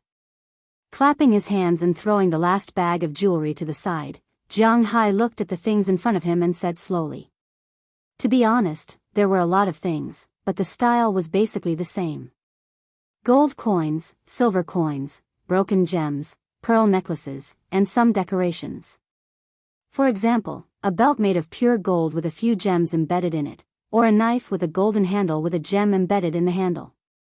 But after all, these things were still relatively rare. Because to be honest, gold and silver were not very suitable for making equipment apart from being used as decorations and gold and silver coins. This was because the texture of these things was too soft. For example, in some ancient movies, in order to distinguish whether the silver and gold were fake or not, people would often bite them. Even a person's teeth could be bitten, not to mention if they were on the battlefield. Wouldn't the other party's knife, spear, or whatever pierce through them? Therefore, there weren't too many of these decorations. Instead, the most of them were hard currency, gold coins. Okay. Hearing Jiang Hai's words, everyone regained their senses and began to put these things into the 5 boxes that Jiang Hai had placed. Needless to say, gold and silver coins were the most abundant, but they were also the least valuable. After all, it was mass-produced. It would be strange if it was valuable. On the other hand, after the artificial cultivation of pearls were not too valuable. Now, there were only 2 kinds of pearls that were more valuable internationally, gold pearls and black pearls. These 2 kinds of pearls were really very expensive, but white pearls, if they were not big enough, were rarely valuable. As for large pearls, Jiang Hai only had a few dozen of them.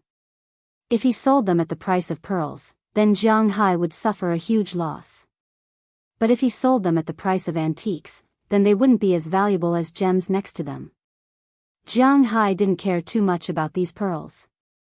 Since they were barely on par with the gold coins, Jiang Hai didn't care much about them. It was said that there was strength in numbers, but the premise was that there were not many things. Obviously, Jiang Hai had a lot of things. When Jiang Hai floated up, it was around 3:00 in the morning. It was already 4 o'clock when they started to pack. The 13 people worked together. By the time they finished packing everything, it was already past 11 o'clock. They originally thought that they could finish before 8 o'clock, but it seemed that Jiang Hai was thinking too much. When they finally finished packing everything into the boxes, Aphrodite and the others couldn't help but stretch. Jiang Hai, who hadn't slept all night, also couldn't help but relax a little. Come, each of you pick one. This is your salary. You're not allowed to refuse. Looking at these hard-working girls in front of him, Jiang Hai couldn't give them what they wanted most, but some material rewards were indispensable. He remembered that the last time he appraised them, they said that any of the gems here was worth tens of thousands of dollars. Jiang Hai didn't feel distressed about giving them away. After all, these girls were completely trustworthy. The most important thing was that he almost implicated these girls and made them hide at the bottom of the sea. If he didn't give these girls some things, he wouldn't be able to live with himself. No need. You can take us out to play. We'll be very happy. After listening to Jiang Hai's words, Dana Taylor waved her hand immediately. As she said, Jiang Hai brought them to Miami and provided food, accommodation, and entertainment. This was enough. Helping Jiang Hai complete some work was what they should do as employees. What's more, their hearts were still tied to Jiang Hai. How could they ask Jiang Hai for these things? Hey, I said, this is your salary. You earned it with your labor. One for each of you. If you don't want it, I'll help you choose. Looking at these girls in front of him, Jiang Hai shook his head. If he didn't give it to them, he would feel uncomfortable in his heart. If that's the case, then we'll take it. Anyway, Jiang Hai has so many. Hearing Jiang Hai's words, Aphrodite hesitated and smiled at Jiang Hai. Her beautiful face was reflected in the sunlight in front of Jiang Hai's eyes. It was really beautiful. Feeling Jiang Hai's gaze, Aphrodite couldn't help but lower her head shyly, and Jiang Hai also reacted. He looked at the people in front of him and said, "Listen, your elder sister said so. Come on, take one each. Pick the good-looking one and take the big one." Seeing that Jiang Hai said so and deliberately picked a big one and stuffed it into the hands of the youngest, Yana's joy, everyone was no longer hesitant. Indeed, Jiang Hai had a lot of gems here. Not to say that there were tens of thousands, but at least thousands. It was not too much to just pick one. So after thinking for a while, Dana took a pink gem. Hilda also deliberately picked a yellow gem. This gem was very valuable in the East. After all, not everyone could use yellow in the East. Basically, such yellow gems had to be related to the royal family. And once it was related to the royal family, this transparent yellow gem the size of a pigeon's egg was worth at least a few million. It was at least more valuable than Jianghai's pair of porcelain bottles. But in the West, yellow gems were just yellow gems and didn't count for much. After the two sisters picked their gems, the other girls also picked one that they liked. As for Yana's joy, she didn't want the biggest one that Jianghai gave her. Instead, she picked a red gem of the same size. This gem was very red and very beautiful. Soon, each of them had one piece. Even Daliana and Marian, who came here to help them after waking up, were playing with one piece each. As for women, no matter their age, they were like crows who couldn't resist these sparkling things. In the end, Jianghai deliberately chose a red gem that was somewhat heart-shaped for Aphrodite before putting the box away. This time, the sleepy faces of the girls changed completely. Everyone has worked hard. Now let's go make some food and then go back to sleep after eating. We will return at night. After clapping his hands to attract everyone's attention, Jianghai said to the girls in front of him. Hearing Jianghai's words, the girls raised their hands in agreement. They were indeed a little too tired. Then Jianghai and the others went to the kitchen and made some simple seafood porridge. They also stewed a pot of beef as a side dish. The meal was very delicious. After eating all of it, they went back to sleep. Jianghai also checked his things and was ready to go to sleep. All he could do was to have a rough idea in his heart. As for the specific situation, he would let Philip's people worry about it. After sleeping until 4:00 in the afternoon, Jianghai woke up in a daze. He called Moses Adams and asked him to inform Phillips to receive this batch of things. At the same time, he started the yacht and prepared to return. After the auction this time, Jianghai was not going to go back by plane, but he was going to drive this thing back. He bought a yacht. He can't just leave it here. Moreover, in Jianghai's view, such things are inevitable in the future. Don't forget, he still has a lot of sea maps in his hands. Don't forget, he still has a lot of sea maps.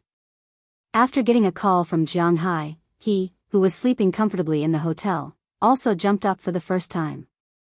He patted the back of the hotel's special service girl next to him, put on his clothes, and drove the tired girl out. Then, he called Phillips's people. After receiving the call, Phillips's people didn't dare to be careless. Whether it was the jewelry worth hundreds of millions of dollars that Jianghai said this time, or the armor, these things were extremely precious to Phillips. Therefore, a large number of security vehicles and even helicopters were sent to quickly rush to the small dock in the port of Miami. For safety's sake, they even purposely separated a section to prevent ordinary people from entering. The staff of the dock could ignore other people, but they still had to respect Phillips. This was because they had cooperated with Phillips before. For example, when some rich people went bankrupt, their yachts parked here would naturally be used to pay off their debts. At this time, Phillips said that he would seal off a small section of the road, so naturally, there was no problem. But when the person in charge here saw that Jianghai's yacht was the target of these people, he couldn't help but be a little surprised. Because the person in charge here was Jennifer's boss. Someone had already told him about Jianghai's yacht the day before yesterday. Unexpectedly, the person who robbed the yacht of a rich man from the Middle East had the power to make Philip stand up for him. Everything is inside, be careful when you take it. As the boat docked, Jianghai also threw the rope on the dock. After fixing the position of the boat, Jianghai jumped off the boat. Looking at the person in charge of Phillips, he didn't know whether he was of Latin American or Middle Eastern descent, Jianghai said lightly. Hearing Jianghai's words, the man's eyes suddenly lit up. Then he sent people to board the boat. Under the command of Aphrodite and others, the 5 boxes in Jianghai's room were carried out.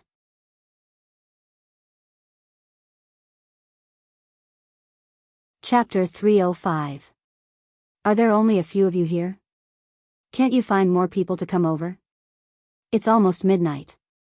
Jianghai glanced at his watch, then looked at Aphrodite and the others who didn't sleep last night and couldn't stand it tonight. Hearing his words, the person in charge opposite him couldn't help but smile awkwardly. Since Jianghai's ship arrived at the dock, Jiang Hai took these things and boarded the escort car arranged by Phillips. Of course, Moses Adams, who has been waiting here for a long time, was also in the car. The group soon arrived at Phillips' office in Miami, and then the experts prepared by the person in charge came in handy. Unfortunately, he underestimated Jiang Hai's treasures. He only prepared 6 experts, and it takes more than 10 minutes or even more than half an hour for each expert to appraise the authenticity of an item. After all, these things are very valuable. If one of them makes a mistake, they will be the ones to suffer a loss. So they have to deal with it carefully. Jiang Hai and the others arrived here at 7:00 in the evening. Until now, it's already past 2:00 in the middle of the night, and these people have only counted about half of the things. The other half of the things haven't been touched yet, especially the most important one, the set of armor. He hasn't slept for almost 2 consecutive days. With Jiang Hai's physique, although it's not to the extent that he can't stand it, it's inevitable that he's sleepy. He couldn't help but yawn and helplessly said to the person in charge in front of him, "I'll deal with it right away." Hearing Jiang Hai's words, although the person in charge complained in his heart that Jiang Hai brought so many things here, he wouldn't say so. After all, these things can generate wealth for the auction house. Although that set of armor is a big deal, in fact, the money that can be earned from the auction of that set of armor is not too much. The only thing they could ask for was the commission after the auction.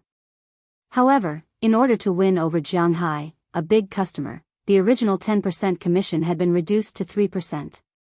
100 million would only earn them 3 million, and 1 billion would only earn them 30 million. It was really not much. They were more interested in earning money to advertise themselves. However, if he were to sell these jewels, gold, and silver coins, it would be real money. The price they offered Jiang Hai was very high, but no matter how high it was, they still made a profit.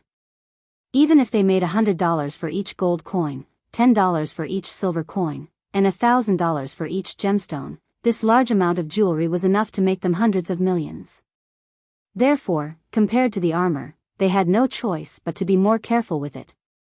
However, as Jiang Hai had said, the progress of 6 people handling such a large pile of jewelry was indeed too slow. Not to mention whether they could handle it, it was also very tiring for him to wait here. Therefore, after thinking for a while, he went out and found a group of clerks. These people were the staff of Phillips's office in Miami. Their main purpose was to help with the appraisal. Of course, they would not touch the precious jewels and gold coins, but they could help with the ordinary silver coins. For this purpose, he specially asked them to change into a set of clothes without pockets before he came over and started to work. After distributing the largest amount of silver coins, the rest of the people appraised the valuable items, which was indeed a lot faster. At 5:00 in the morning, all the gold and silver coins were appraised. This time, Jiang Hai got a total of 27,665 gold coins and 86,742 silver coins. Of course, these gold and silver coins were not all from Spain. In fact, the currency in Europe had always been very chaotic. There was no clear currency, especially in the Middle Ages of Europe. From the 14th to the 16th century, the currency in Europe was quite chaotic. Europe was already in a mess, let alone the American continent, which was colonized by them. At the beginning of the 14th century, the lords of Shenluo imitated the groschen coin and made the groschen coin, which was a hard currency at that time. But then, France issued gold coins twice, both of which failed. It was not until the standard gold coin of France appeared that the currency stabilized and was used until the era of Louis XIV. Then, in 1344, England issued a noble gold coin, which weighed about 8,972 grams and was worth 6 shillings and 8 pence, which was equivalent to half a mark, gold, and 1/3 of a pound, silver, but it was not very popular. The Lords of the Rhine unified the standard of imitating the groschen coin and called it the Rhine shield, but the shield was very light. At first, it only weighed 23 carats. 23 carats was not a gram. Otherwise, if a diamond had a dozen carats equal to a dozen grams, it would be a big deal.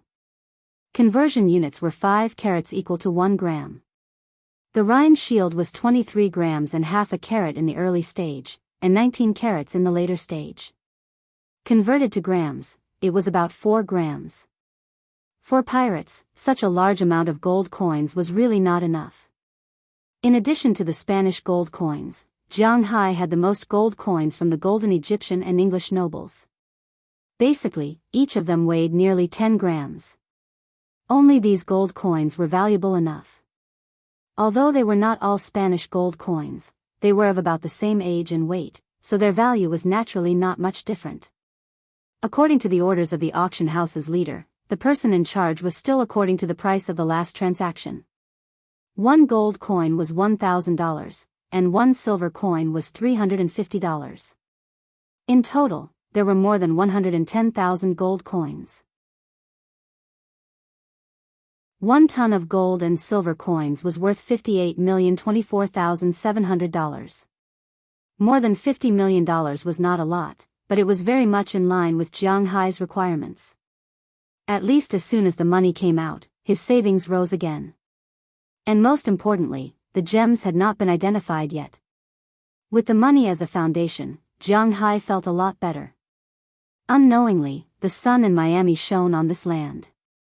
It was not until 9:00 in the morning that Aphrodite and the others, who had already fallen asleep, finally got up and moved their sore bodies. Finally, the last gem had been identified. The appraiser over there handed the forms to the person in charge.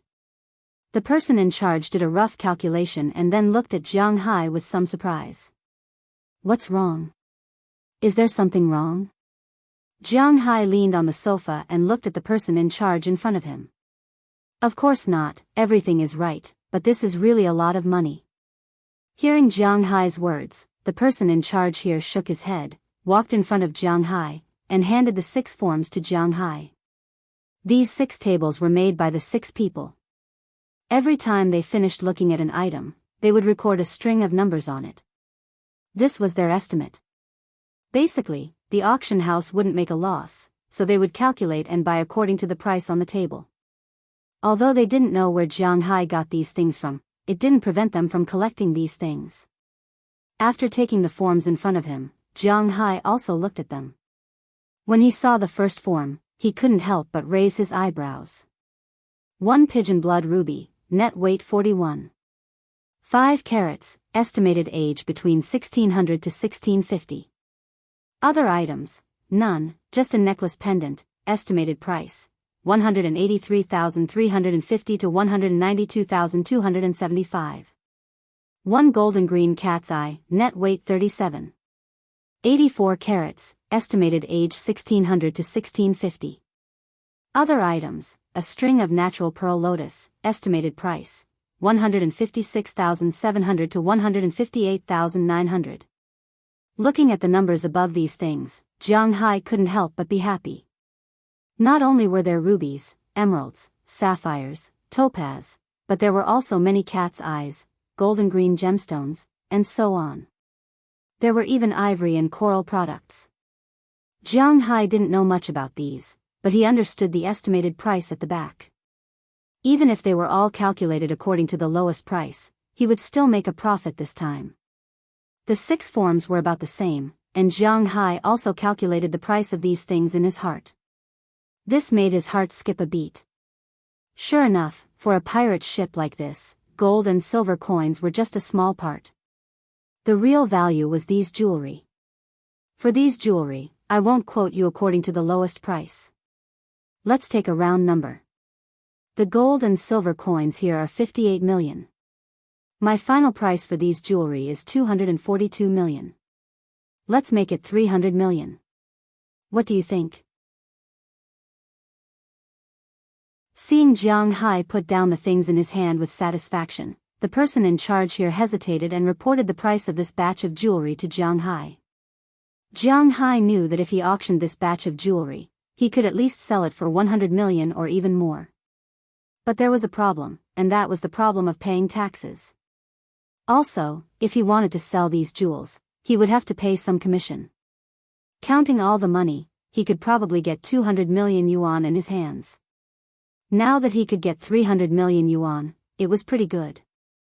No problem, deal. After calculating in his heart, Jianghu also looked at Moses Adams next to him.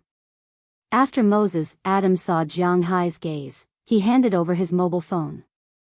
There was a string of numbers on it. This was the price he estimated. 280 million, this was Moses Adams's estimate.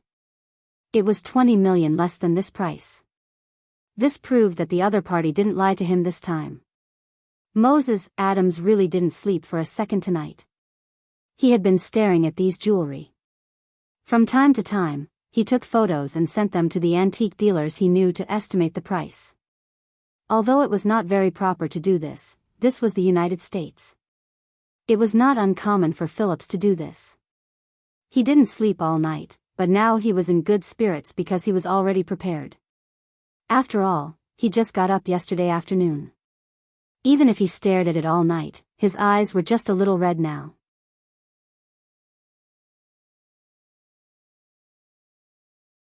Chapter 306. It's indeed a pleasure to work with you. Seeing that Jianghu had agreed, the person in charge didn't hesitate. It was indeed very refreshing to work with Jianghu. From the bottom of his heart, Jianghu wasn't the kind of person who would hesitate over $10,000 or $100,000. If you asked him to spend the money on some strangers, he might not be happy, but it didn't matter now. After all, the two of them still had a big show that hadn't started yet. The armor was worth much more than the 300 million.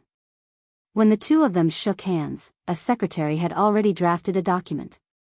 After Moses Adams looked at it and confirmed that there were no problems, Jianghu signed his name on it.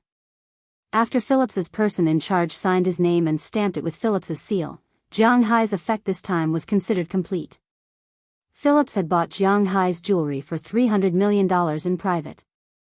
Because it was a private purchase, there was no need to file tax returns, so Jianghu received the full amount. Of course, if Jianghu wanted others to know and file tax returns, the tax bureau wouldn't refuse. It was similar to private transactions in China, except that the amount was a little too big. After the jewelry was sorted and taken away, Jianghu's phone vibrated. His Centurion card had an extra balance of more than 20 million, and now there was an extra $321 million. This was Jianghu's current net worth. As the saying goes, if you have money at home, you won't panic. Jianghu had money in his pocket now, so he didn't panic. After keeping the phone, all that was left was the question about the armor. Jianghu authorized Phillips to auction it. After the auction, Phillips would take 3% of the money as commission. In addition, he would have to pay 35% of the tax. Originally, he would also have to pay state taxes, but Florida had an advantage. There was no income tax. If it was auctioned in New York, Jianghu would have to pay 15% more.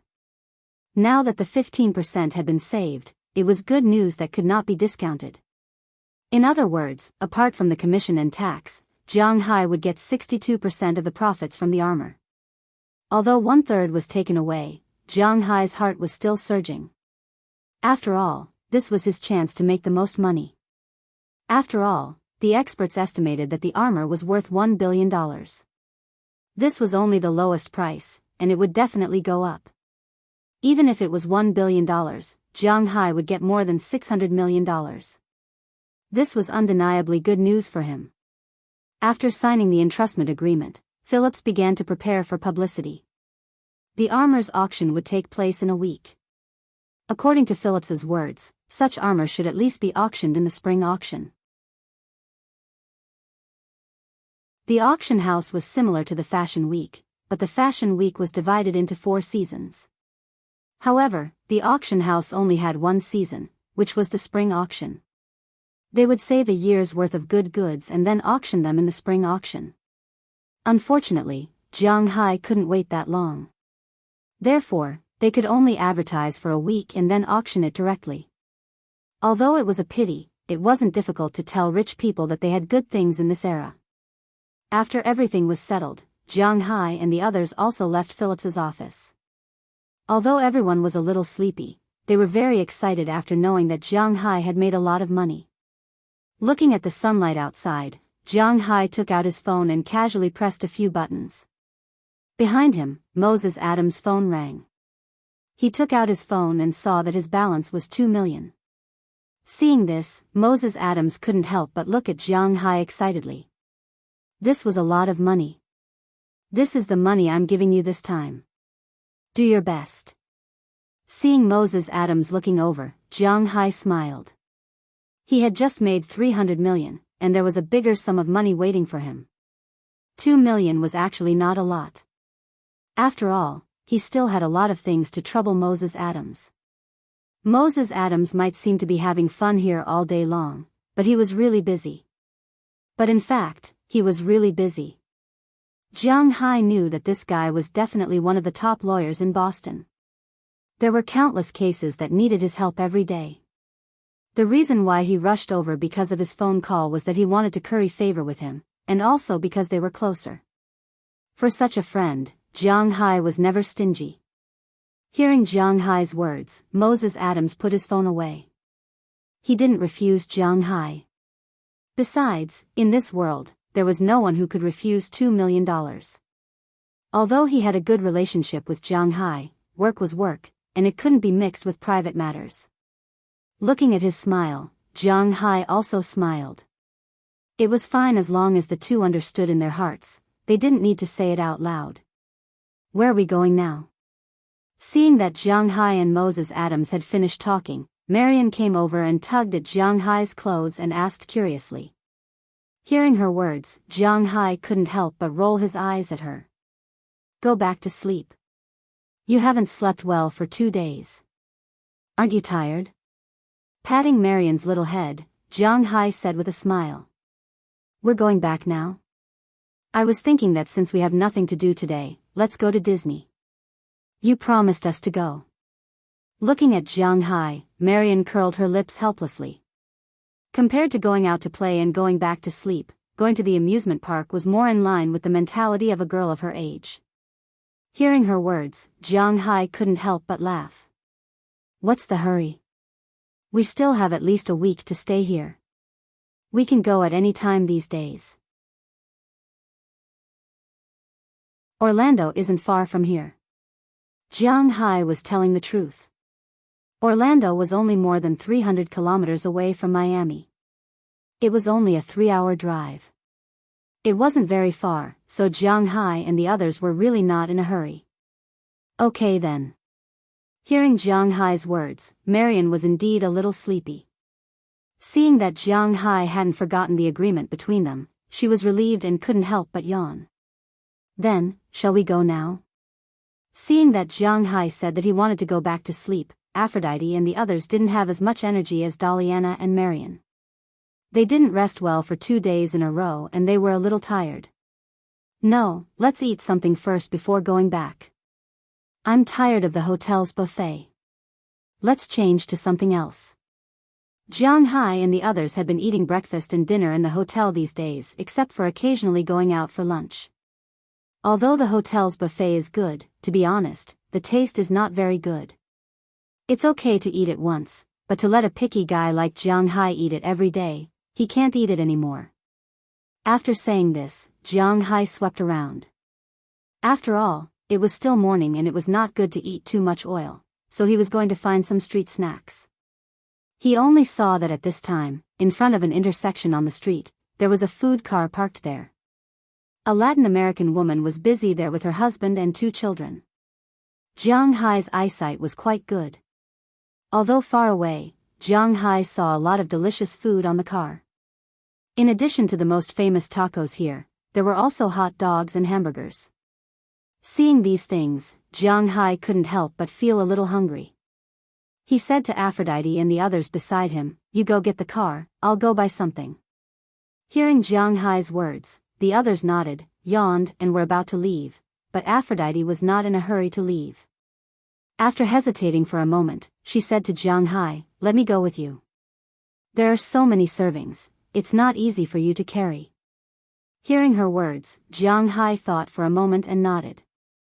Indeed, it was impossible for him to only buy his own. There were a total of 12 people here. Even if each person bought 2 servings, there would be a total of 24 servings. It was indeed a bit too much. It was not bad to have someone to help him get it. Jianghu took Aphrodite to the stall. Seeing that there were guests, the man who was making pancakes couldn't help but raise his head, curl his tongue, and said with an excited face, "Welcome, what do you want to eat? Our pancakes here are absolutely the best. The sauce we use is imported from Mexico." Hearing the man's words, Jianghu also nodded. Indeed, the sauce used by these people has a Mexican logo on it. It doesn't look like the kind bought in the supermarket here. Jianghu really hasn't eaten such authentic burritos before. "We want a total of 24 burritos. You have to make it faster."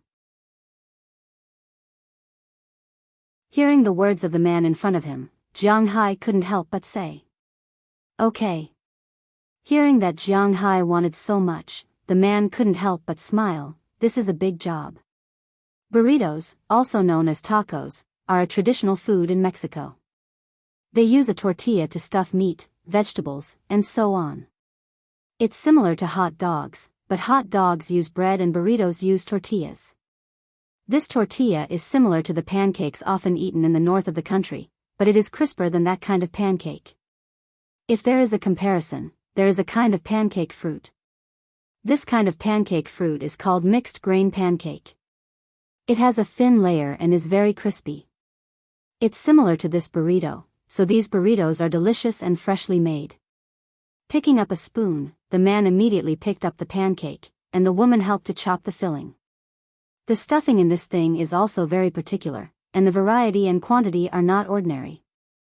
According to what everyone likes to eat, the stuffing is different, and of course, the price is different.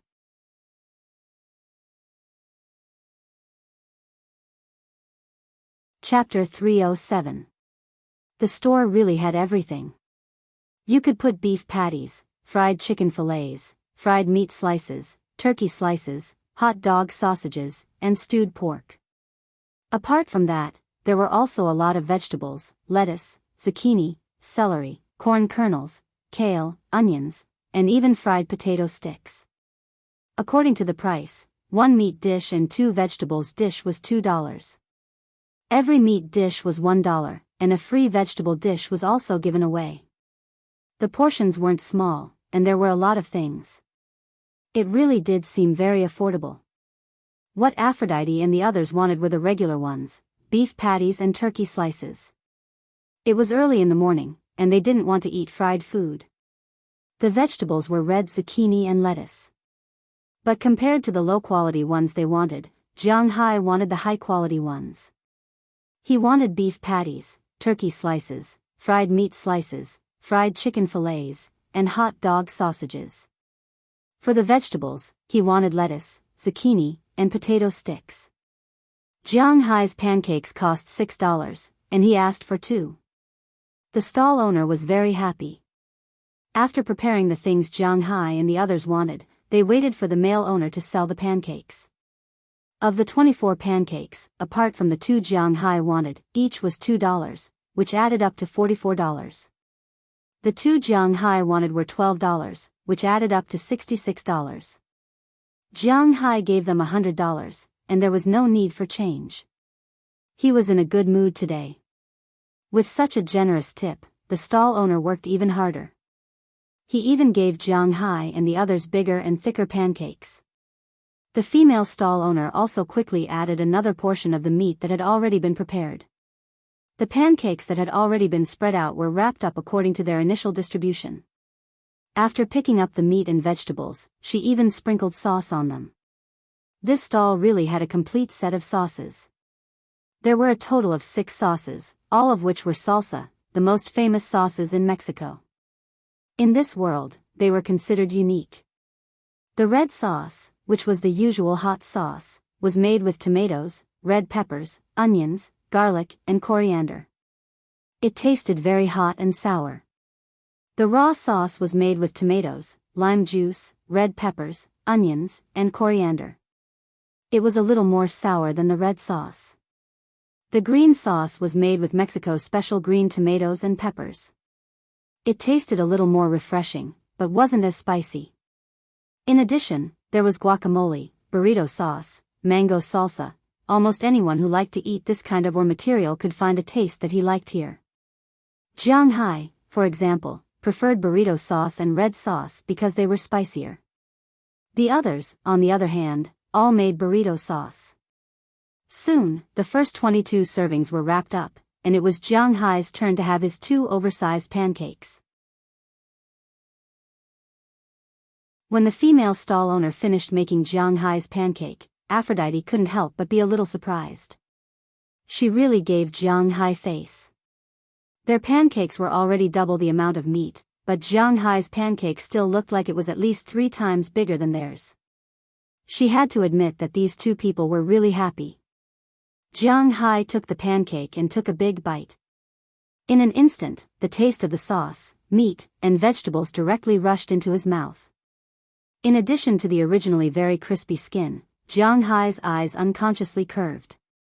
If there was anything similar between Jianghu and him a year ago, other than his face, it would probably be his sense of taste. He really likes to eat, especially delicious food. Like this thing, perhaps in the eyes of the upper class, it's nothing more than street food, but in Jianghu's eyes, it's a pretty good delicacy. Let's go. Seeing how happy Jianghu was eating, Aphrodite couldn't help but smile. She carried the rest of the things and waved at Jianghu. At this time, Moses, Adams and the others had already driven out. They drove a total of 2 cars. In addition to Jianghu's MPV, there was also a car rented by Moses, Adams. Although the MPV was a little crowded, these girls obviously wouldn't sit in Moses Adams' car. Thus, the 2 cars displayed a very strange scene. One side was almost crowded to death, while the other side only had 1 car. Seeing that the car was parked, Aphrodite prepared to return to the car first and give the food to these people. And Jianghu also knew. He nodded while eating and walked toward the MPV. But just as Jianghu left the stall and was about to go to the MPV, his eyebrows suddenly jumped for no reason. This made Jianghu instantly alert. At this moment, a car engine appeared in Jianghu's ears. Then, a car quickly drove across the intersection in front of them. When it saw Jianghu, not only did the car not slow down, it even sped up. Seeing this scene, the alarm bells in Jianghu's heart rang loudly. He instantly took a step forward and pushed Aphrodite, who was still in front of him, toward his MPV. Jianghu's strength was so great that in an instant, this push almost sent Aphrodite flying. The pancakes in her hand also fell to the ground at this time, but this force allowed her to get in immediately. Everyone in the MPV, who originally wanted to open the door to take the pancakes, was stunned for a moment. They completely didn't understand why Jianghu suddenly attacked Aphrodite. Aphrodite herself was also a little surprised. After getting into the MPV, she looked back with a puzzled expression, wanting to see why Jianghu was doing this. But when she turned back, she saw a car speeding toward Jianghu. Seeing this scene, all the girls covered their mouths in surprise. If this car hit an ordinary person, it would probably be over in an instant, but Jianghu was Jianghu. The child of the dimension was not a joke. Seeing that the car was only about 10 meters away from him and had no intention of slowing down at all, Jianghu secretly cursed, "Damn it." At this speed, the car would reach him in less than a second. Jianghu didn't have much time left. But if he resigned himself to fate, that would not be Jianghu's way of doing things. In an instant, he jumped to the ground and rolled like a lazy donkey, dodging the front of the car by a hair's breadth. After the car missed Jianghu, it also spun and hit the curb on the left. The huge impact made the people in the car suffer a lot. But it was obvious that these people were already prepared because the moment the car was paralyzed, 4 people ran out of the car. These 4 people were all wearing safety helmets. It was obvious that the impact just now did not make them feel too uncomfortable. The only one who was affected was probably the driver. After these 4 people jumped out of the car, they reached behind them and 4 pistols appeared in their hands. Seeing these 4 people take out their guns, Jianghu's heart was also alarmed. "Close the door." Seeing that Aphrodite and the others were already scared silly, Jianghu ran away in a flash. After all, Aphrodite and the others were not kind people in the past. They closed the door immediately, and Jianghu instantly ran to Moses Adams' car behind the MPV. Moses Adams' reaction was not slow. When he saw the people in front of him get out of the car, he immediately hid in the driver's seat. When he saw Jianghu running over, he did not forget to open the door of the front passenger seat and let Jianghu in an instant. And the moment Jianghu flashed into the car, there were thunderous gunshots outside the car. The 4 people wearing safety helmets had guns in their hands and kept shooting at Jianghu. This car rented by Moses Adams had almost no reaction and was riddled with holes by these people. But fortunately, this car was not a bad car to begin with. It was a Cadillac CTS. Although it was not expensive, the car still cost more than $100,000. It was not sold in China at all. So although its bulletproof ability was not strong, it was not particularly weak either. At least it was not comparable to these people's pistols. "Boss, who did you provoke this time?" Holding his head and lying in the driver's seat, Moses Adams asked Jianghu with some confusion. It was obvious that he was also scared this time. He had never encountered such an attack before. "How would I know? These people, are they from the auction house? Don't they want me to take the money away?" Jianghu, who was also holding his head and squatting there, couldn't help but shout loudly. He really couldn't think of where these people came from. The only thing he could think of was probably the auction house. It shouldn't be possible. But after listening to Jianghu's words, Moses Adams was not sure. Although Phillips was not the largest auction house and would occasionally cheat others, it was still the 3rd largest auction house in the world after all. They also cared about their reputation. If this matter was spread out, who would come here to auction? That didn't seem likely. If not, why hasn't anyone come out to help yet? Maybe they heard Jianghu's words, but in Jianghu's slightly contemptuous voice, more than 20 security guards suddenly rushed out of the auction house in the distance. It had to be admitted that Jianghu was thinking too much. Although letting Jianghu take away the money made the people above Phillips a little uncomfortable, to put it bluntly, they were businessmen, not robbers. It was not worth it to cheat Jianghu of more than $1 billion and ruin their reputation. The reason why these people came out a little slowly was mainly because they had to report first. These people were specially left here by the auction house. After all, there were now jewelry worth $300 million and armor worth $1 billion here. If the other party was luring the tiger away from the mountain, the losses would be borne by them. However, Jianghu was their customer after all. If a customer was attacked as soon as he went out, they would be crazy to care. So it only took a minute for the person in charge to count the 20 security guards and go out with weapons to help. When the 4 people saw the 20 people coming out with weapons to help, they also panicked a little.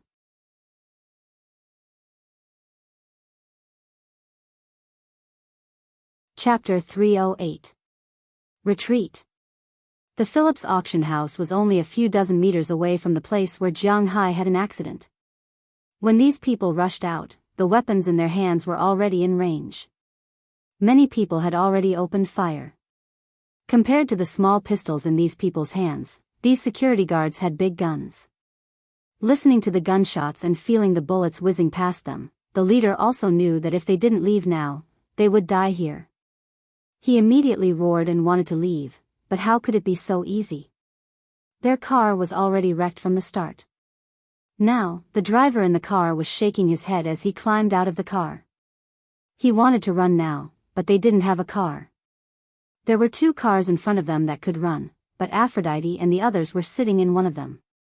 They had already locked the doors and windows, and Jianghu and Moses Adams were in the other one. How could it be that easy? Grab that MPV. Just as they were struggling, the driver who just got out of the car couldn't help but shout loudly. Hearing this voice, the other 4 bad guys rushed toward the MPV immediately. F***CK, they are going for Delina and the others. Do you have any weapons here? Seeing these people's actions, Jianghu, who had just breathed a sigh of relief because of the arrival of the security guards, instantly became angry again and asked Moses Adams loudly. Hearing Jiang Hai's words, Moses Adams couldn't help but think for a moment, then he took out a wrench. There is only this in the car, but there is a gun in the trunk. Handing the wrench to Jiang Hai, Moses Adams said to Jiang Hai. He knew that Jiang Hai's skills were not bad. Now his only chance of survival was in Jiang Hai's hands. Okay. Go get it. Seeing that the people over there were almost in front of the MPV, Jiang Hai didn't care so much. He immediately opened the door and ran out, and Moses Adams also bent down to open the door and went to the trunk. At this moment, the fastest criminal had already arrived in front of the MPV. Of course, he couldn't pull the door open. After trying for a while, he smashed the car window with a punch and prepared to pull the car open from the inside. Unfortunately, the moment he stretched his hand in, Daliana, who had been hiding behind him, directly took out a modified knife and forcefully stabbed it into his hand. Although Daliana didn't have much strength, she was still able to stab a modified knife into his hand. The huge impact instantly pierced the man's hand and caused him to suffer a puncture wound. Ah! With a miserable cry, blood spurted out from his hand. His attempt to snatch the carriage was halted. As for the others, they originally thought that these women weren't a threat, but now they actually dared to fight back. They were simply courting death. They also raised their weapons in an instant. Seeing that these people were about to shoot, Jiang Hai had already arrived in front of the car. The wrench in his hand instantly smashed at the nearest gangster. Whoosh! The wrench was not small. It was thrown with Jiang Hai's full strength, plus the huge wind resistance, which caused a loud sound. The gangsters here were miserable. If they weren't wearing helmets, they might have a chance. But they were wearing helmets, so there was no way to hear it. With a bang, the wrench hit the gangster's head heavily. The huge impact of the wrench even directly smashed the gangster's helmet, and the gangster was also instantly smashed out, heavily hitting the other two gangsters who wanted to shoot. His head tilted, and no one knew whether he was dead or alive. Who the F***CK?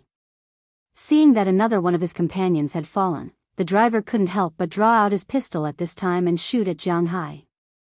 But Jiang Hai had long been prepared for him. He raised his hand, and Jiang Hai rushed to the back of the MPV in front of him. He just avoided the gunman's shot. At this time, next to the Cadillac, Moses Adams had also taken out the gun case. Seeing his movements, Jiang Hai motioned him to throw the case directly. Without saying much, he threw the case directly and then hid behind the car. After Jiang Hai took the case, he immediately opened it. As the case was opened, a Beretta 92F appeared in his sight. Jiang Hai had also used this gun before. Immediately after loading the gun, Jiang Hai let out a long breath. This was the first time he used a gun to fight for his life. Take a hostage, or you can't escape. Just as Jiang Hai was holding the gun, he suddenly heard the voice of the gangsters outside. When he heard this person's voice, Jiang Hai couldn't help but secretly curse. They are really shameless. But this gave him an opportunity. He suddenly stood up from his half-squatting body and directly smashed the window on the other side of the MPV. When Aphrodite and others were ready to fight for their lives, Jiang Hai opened half of the door. Get down. Just when Jiang Hai opened this half of the door, the other half of the door was already opened by the other side. Seeing that it was Jiang Hai, Aphrodite and others didn't have time to think about what was going on. They instantly got down, and Jiang Hai also fired at this time. Sheila Rodney, who was slower to get down, even felt that the bullet flew over their heads. The people on the other side didn't expect Jiang Hai to open the door from the other side. In an instant, 6 or 7 blood flowers bloomed from the chests of the two gangsters who had just gotten up in front of the door. Jiang Hai didn't just shoot once, he shot continuously. Although the two gangsters protected their heads well, their bodies couldn't. In an instant, many bloody holes burst open. Their bodies went limp and the two fell to the ground. At this time, the gangster who was pinned to the door knew that if this continued, he would be dead for sure. So he endured the severe pain and actually pulled out the knife together with his hand. Then he fired continuously with his pistol. Feeling his attack, not only did Aphrodite and others get down, but Jiang Hai also dodged and got down on the ground. On the ground, Jiang Hai just happened to see the gangster's foot through the bottom of the car. Without saying anything, he directly shot the guy's ankle. The gangster only felt his foot go limp. He screamed and instantly fell to the side. He was really unlucky. His hand was stabbed first, then his foot was hit, but the worst was yet to come. As he fell to the ground, his eyes met with Jiang Hai's. Although he wanted to shoot in an instant, unfortunately, he was still half a beat too slow.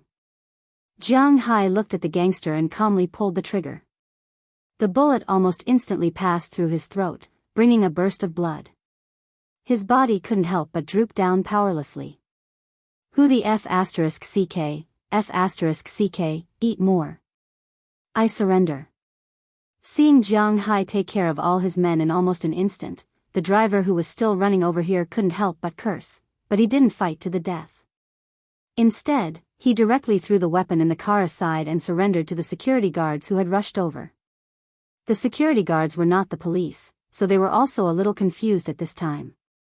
The laws of the United States were not much different from those of Wuxia. Although you can defend yourself with a gun, if the other party surrendered, threw the gun away, or lost the ability to fight, it would still be troublesome to kill him in such a situation. Some people would even consider such a move as intentional homicide. So at this time, these security guards were a little confused, but at this time, Jiang Hai was already in a killing frenzy. He immediately got up from the ground, gun in hand, and walked over to the gangster over there. Jiang, he has already surrendered, you can't kill him. Seeing Jiang Hai's action, Moses Adams rushed over immediately and put his hands around Jiang Hai's waist and said with a serious face. He and Jiang Hai have worked together for a long time. He knows that Jiang Hai is furious at this time, but he is a lawyer. He must stop him. Let me go.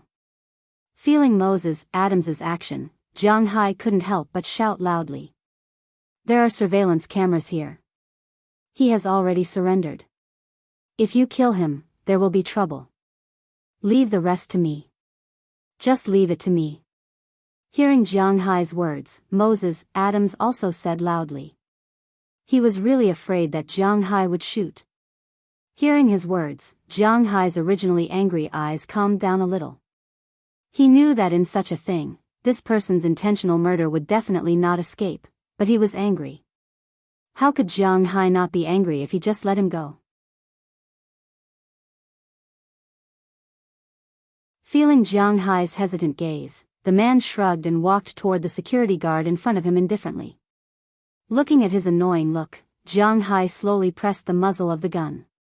Suddenly, his hand pulled the trigger and a bullet instantly shot toward the man's thigh. The powerful firepower of the 92F made the bullet instantly tear his clothes and penetrate his flesh and bones. Although it did not penetrate, the man still screamed and fell into a pool of blood while covering his leg. Hearing the gunshot, Moses Adams, who was still holding Jiang Hai, could not help but be stunned. He immediately turned around to look at the man and found that the man was still moving. This proved that Jiang Hai did not kill him. At this time, Jiang Hai also walked in front of the man. I won't kill you, but I will let you die in prison. In order to let you live better in prison, I will give you a gift. Bang bang bang.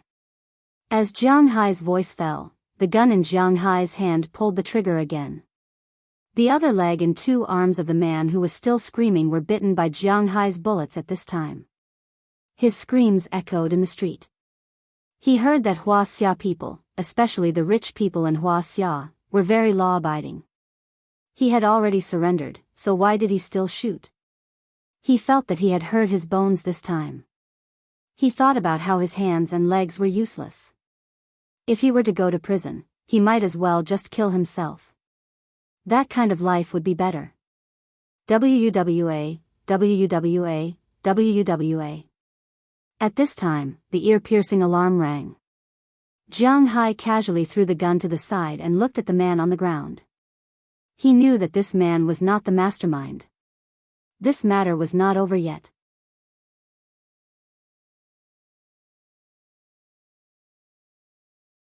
Chapter 309.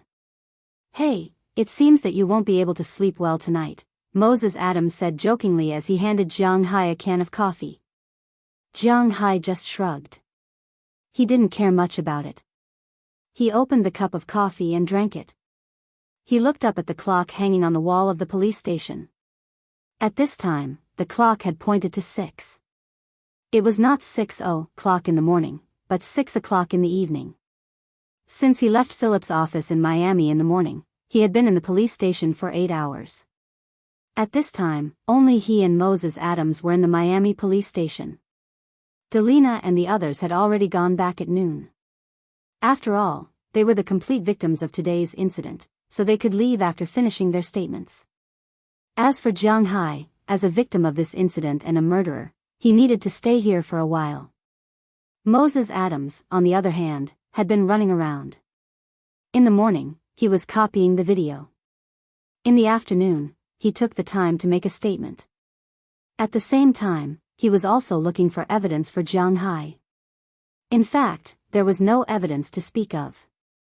Because whether it was the surveillance on the road, the surveillance of the auction house, or the civilian who set up the stall, or the car recorder, or the transcripts of the security guards, all proved that those people wanted to hit Jianghu. If they couldn't, they would get out of the car and shoot at Jianghu. The facts were very clear. The only thing that was not clear was that Jianghu shot the man after he surrendered. 3 of the 5 people who attacked Jianghu died. The first person who was hit by Jianghu with a wrench suffered from intracranial hemorrhage, skull fracture, and severe concussion. After the police arrived, he had been sent to the hospital. Moses Adams just sent news that the guy had cerebral palsy and would stay in bed for the rest of his life. The other person who survived was the one whose limbs were broken by Jianghu. This person was also a talent. After being sent to the hospital, he had an operation first. When he woke up at 6:00 in the afternoon, he said that he wanted to sue Jianghu. Today's incident became a different version of what had happened. He said that he and his 4 motorcycle enthusiasts were driving to a motorcycle club to have fun. On the way, his brakes failed. He almost hit Jianghu. After he stopped, his 4 friends got out of the car to see if Jianghu was all right. However, they realized that Jianghu was going to attack them. They were forced to fight back, but they were still beaten to death by Jianghu. In the end, he realized that the situation was not right and surrendered, but he was still beaten to such a state by Jianghu. He had to get the police to uphold justice for him.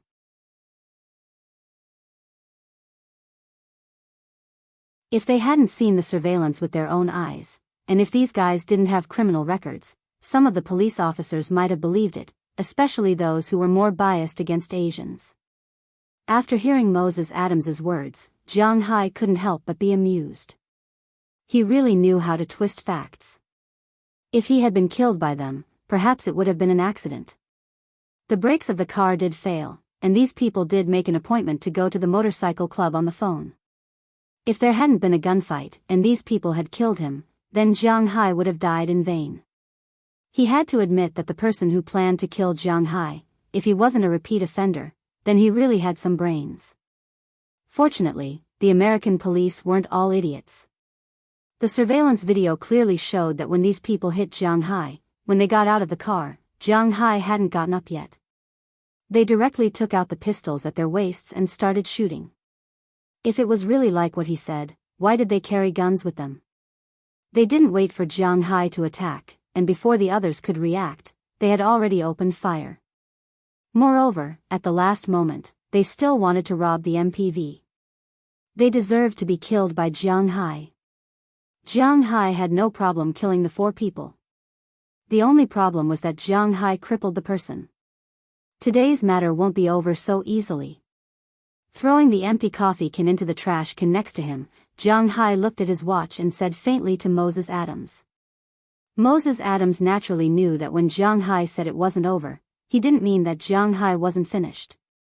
He had known Jianghu for more than half a year. When had Jianghu ever suffered such a big grievance? This time, the Grim Reaper's scythe almost landed on his head. No matter what, he couldn't let the other party go easily.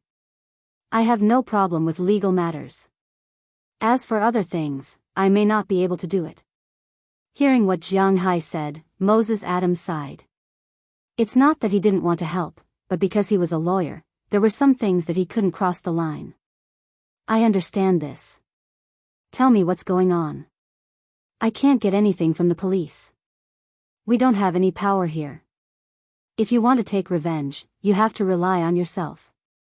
Looking at Moses Adams in front of him, Jianghu nodded. He had never suffered such a big loss. This time, no matter what, he wouldn't let the other party go easily. I heard that these people may have the power of the underworld in Miami.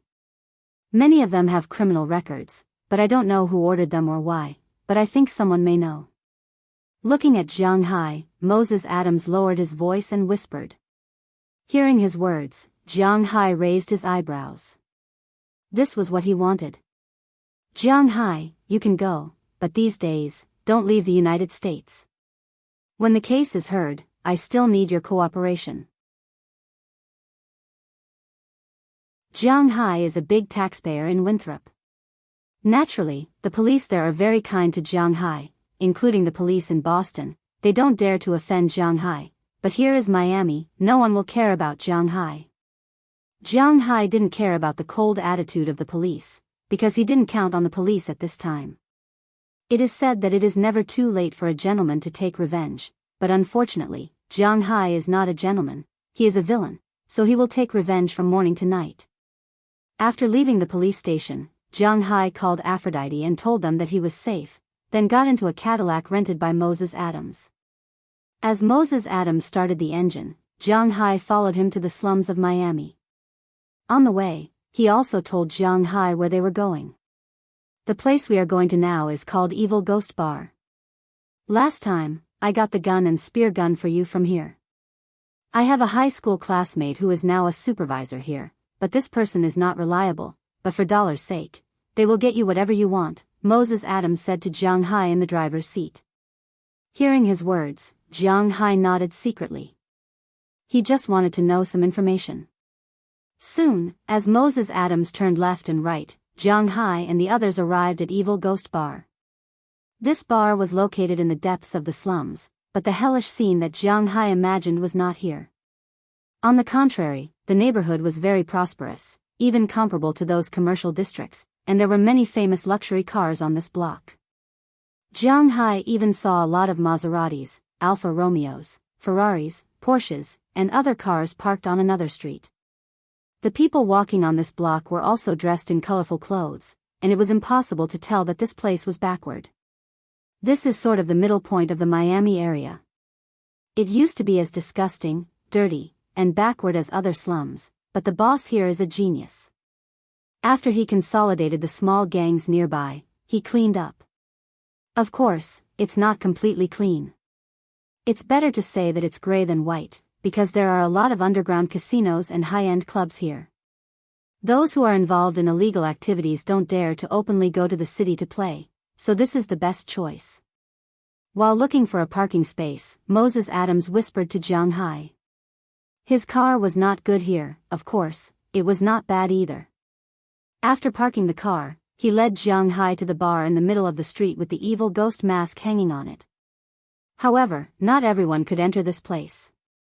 Without Moses Adams, it was estimated that Jianghu would not be able to enter this place. After coming in, Jianghu found that this place was not like the nightclub he imagined. The wild music inside made people very uncomfortable. Men and women were going crazy. Although there were a lot of cheers here, it was very quiet and there was no music. As Jianghu turned a corner, he understood why. Because at this time, in this big bar, there was no DJ or stage. Instead, there was a huge hexagonal iron cage. At this time, two strong men were standing in the iron cage, constantly tearing each other. There were no rules in this kind of fight. Unless one side surrendered or fainted, the game would continue. Even if someone died, they could only say that they deserved it. At this time, there were two people on the stage. One was a typical Westerner with a huge body, big head, and white skin. His arms were thicker than his head. He was 2 meters tall and also very intimidating. His opponent was an Asian who looked about 1.75 meters tall. Although his body was also muscular and unusually tight, it was not exaggerated. His hands were bandaged and he habitually raised his right leg like a cobra, looking for an opportunity to attack. Jianghu knew these two fighting techniques. Bell had taught him before. The Westerners used wrestling, which was a very popular fighting technique in the United States. Articulation and throwing skills were very strong in all fighting events, but what he was facing was not an ordinary fighting technique.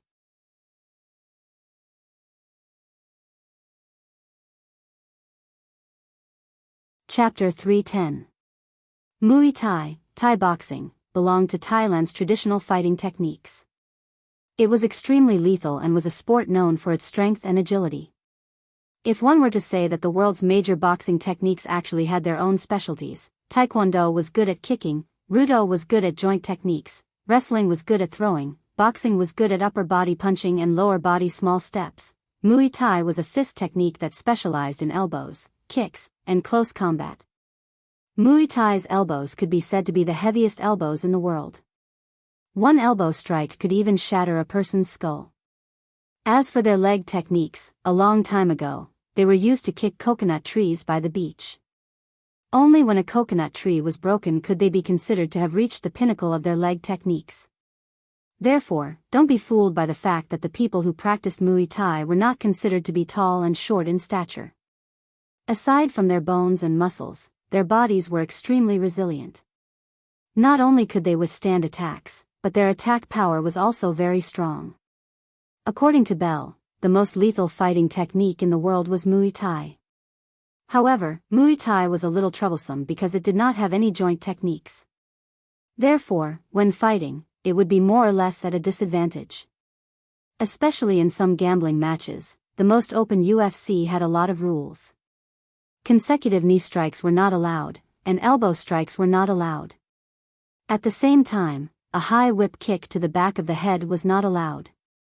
In the world of Muay Thai, its ranking was not very high. Speaking of which, some martial arts fans might be unhappy. If they were talking about lethality, it would definitely be Wuxia's Kung Fu that was the best. However, Wuxia's Kung Fu had a special characteristic. What could be passed on had been simplified and was considered to be half performance. The truly lethal Kung Fu was not passed on to outsiders. The idea of passing it on to males and not females made Wuxia's Kung Fu only exist in the hands of a few people. However, there was no way to promote these things. Ah! Suddenly, a loud shout from the ring attracted Jianghu's attention. At this time, the big white man in the ring attacked first. With a loud shout, his left hand turned into a claw and grabbed the man. This was also a wrestling gesture. As long as the opponent was caught, a series of throwing skills would follow. The opponent wouldn't even have time to react before being thrown to the ground. Jianghu's eyes were filled with disbelief. This Muay Thai expert wasn't joking. When he saw the person rushing over, he naturally knew that he couldn't be caught. Thus, he slipped and dodged the man's hand. At the same time, his leg whipped towards the man's left rib. With a bang, the big man took a kick from the master, but he didn't retreat. Instead, he endured the pain and grabbed the man's ankle with his empty right hand. With one hand, he threw the Muay Thai master into the iron cage next to him, causing the cage to shake. As for the audience outside the arena, they couldn't help but scream because of this violent scene. For them, this was what they came to see. I'm interested. We can place our bets later, but let's go and order some drinks first. Moses Adams couldn't help but smile when he saw Jianghu staring at the ring intently. Men always had no resistance to this kind of blood-boiling battle. However, they weren't here today to watch the competition. They're such a fun place.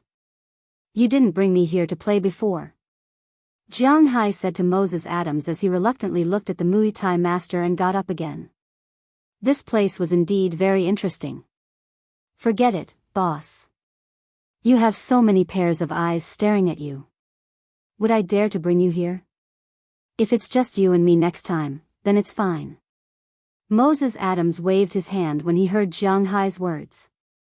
Aphrodite and the others weren't joking. Jianghu could ignore them, but he couldn't. After all, these women were Jianghu's people. There will be a chance. Thinking that Aphrodite and the others had been watching him closely recently, Jianghu couldn't help but smile awkwardly. However, he would definitely come here again in the future, so he wasn't in a hurry. Hey, Moses, you're here again. Is the guy I gave you last time good? Moses Adams and Jianghu just came from the big bar, and a man who looked about the same age as Moses Adams came over with a big belly. He handed him a glass of whiskey and said with a smile. Such a big lawyer naturally wouldn't owe him money for drinks. I'm driving tonight, and I'm going back tonight. Forget about the drink. Boss, are you interested? Moses Adams pushed the glass in front of him forward and said to the man opposite him, then asked Jianghu. Just to calm down. Jianghu didn't hold back. After casually stuffing $100 bill into the money box next to him, he picked up the glass of whiskey in front of him and directly drank it without putting any ice in it. Most of the whiskey in Miami was produced in South America, which was slightly different from the whiskey in Boston. The whiskey in Boston was produced in Canada or the United States. Maybe the raw materials were different, so it was mellower. But here, there was a hint of sweetness. To be honest, Jianghu still preferred the whiskey here, at least it didn't taste so bad in the mouth. What a generous boy. Looking at Jianghu in front of him, the big man on the other side couldn't help but laugh. Well, John, let me introduce you. This is my boss. We are not here to drink today. I have something to ask you. Hearing the big man's happy look, Moses Adams knocked on the table, then put a roll of whiskey on the bar, but he didn't give it to the man. Instead, he asked first. Tell me, I'll see if it's worth this price. At a glance, the man named Jean had already seen the amount of money in this roll of whiskey. If he guessed right, it should be $1,000. As a big lawyer, he is more generous than the average person. Don't worry, you will definitely be satisfied with this price. I want to know the news of Greyhound Terry. Pushing his glasses up, Moses Adams asked. The Greyhound Terry he mentioned was the driver who hit Jianghu today. This man's original name was Terry Anderson, but after Moses Adams asked, the police told him that this guy's other name was the name he used to hang around here. Greyhound Terry? He's just a nobody, we're all old classmates, he's only worth this much. Hearing Moses Adams' words, the man smiled and stretched out 2 fingers, indicating that the news of this guy is only worth $200. I have other things to ask you. But Moses Adams didn't take the money back, but directly threw the roll of money to him and asked. Jianghu didn't come here just to catch small fish this time. This Greyhound Terry is a gangster around here.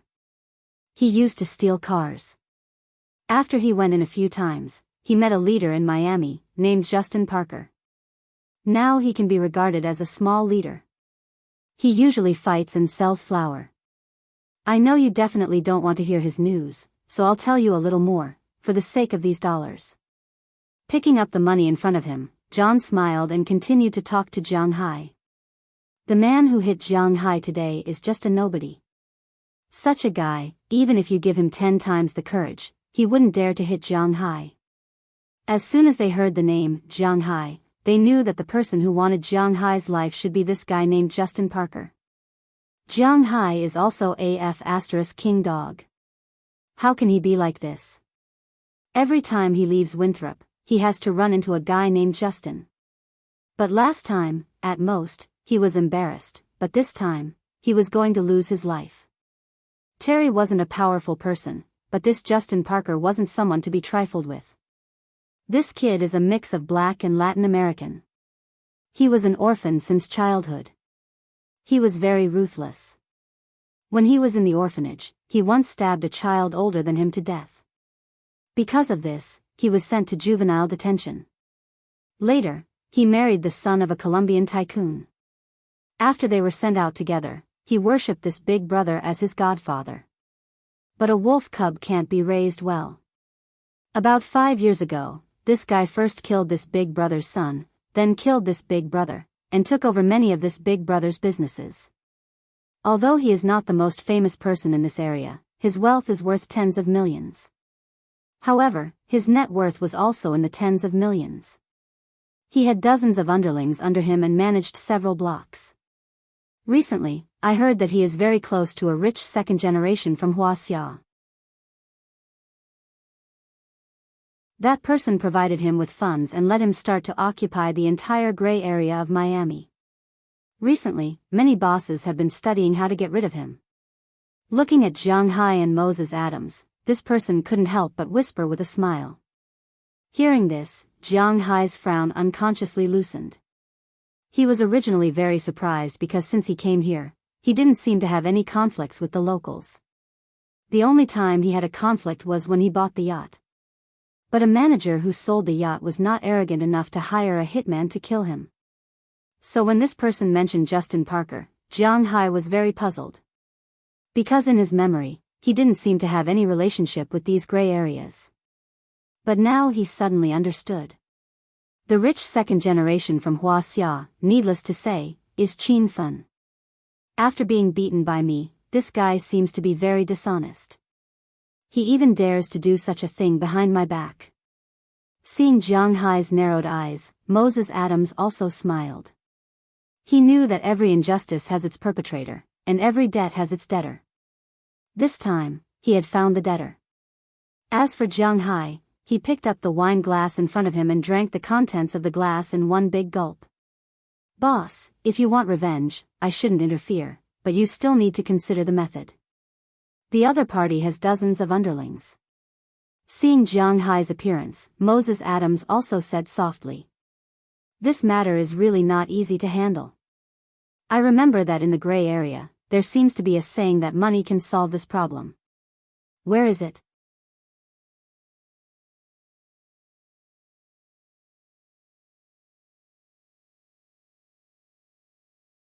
And this white man, although he won, his situation wasn't much better than the person lying on the ground.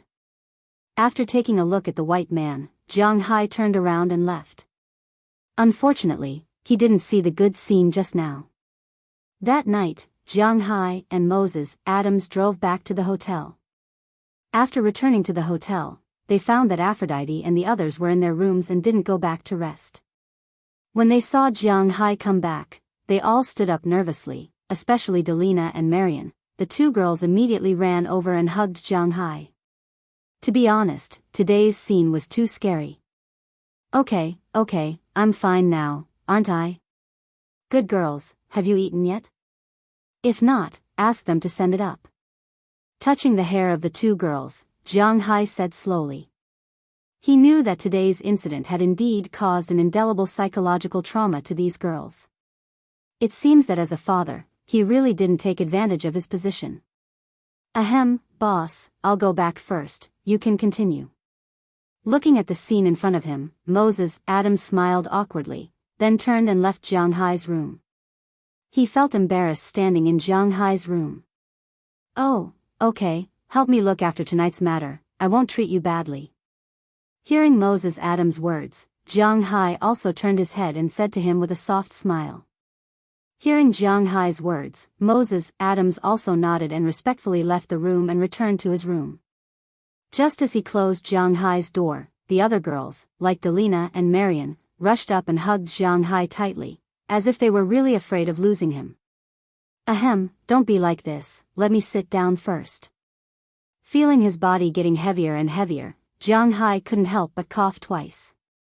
Hearing Jianghu's cough, the girls reacted and let Jianghu sit on the sofa over there. However, they still refused to leave Jianghu. Delina and Marion hugged Jianghu's arms tightly from both sides, not letting go. Jenny and Bridget sat on the carpet, one of them hugging Jianghu's leg, while Ohilia and Shira firmly held Jiang Hai's hands. As for Becky and Hilda, they hugged Jiang Hai's shoulders. Dana was more direct and directly hugged Jiang Hai's waist. The pair of fully grown things just happened to press on Jiang Hai's lower abdomen, making Jiang Hai feel a little embarrassed. But before he had the time to feel embarrassed, Aphrodite had already walked behind him and hugged Jiang Hai's neck from behind. The pair of fully grown things just happened to be at the back of Jiang Hai's head, making it difficult for Jiang Hai to relax or exert force. After all, if he exerted force, it would be easy for problems to arise. I say, I'm fine, right? You're fine too, aren't you? Have you eaten anything? Let's order some food. Feeling the softness coming from all directions, Jiang Hai couldn't help but say helplessly. We can't eat.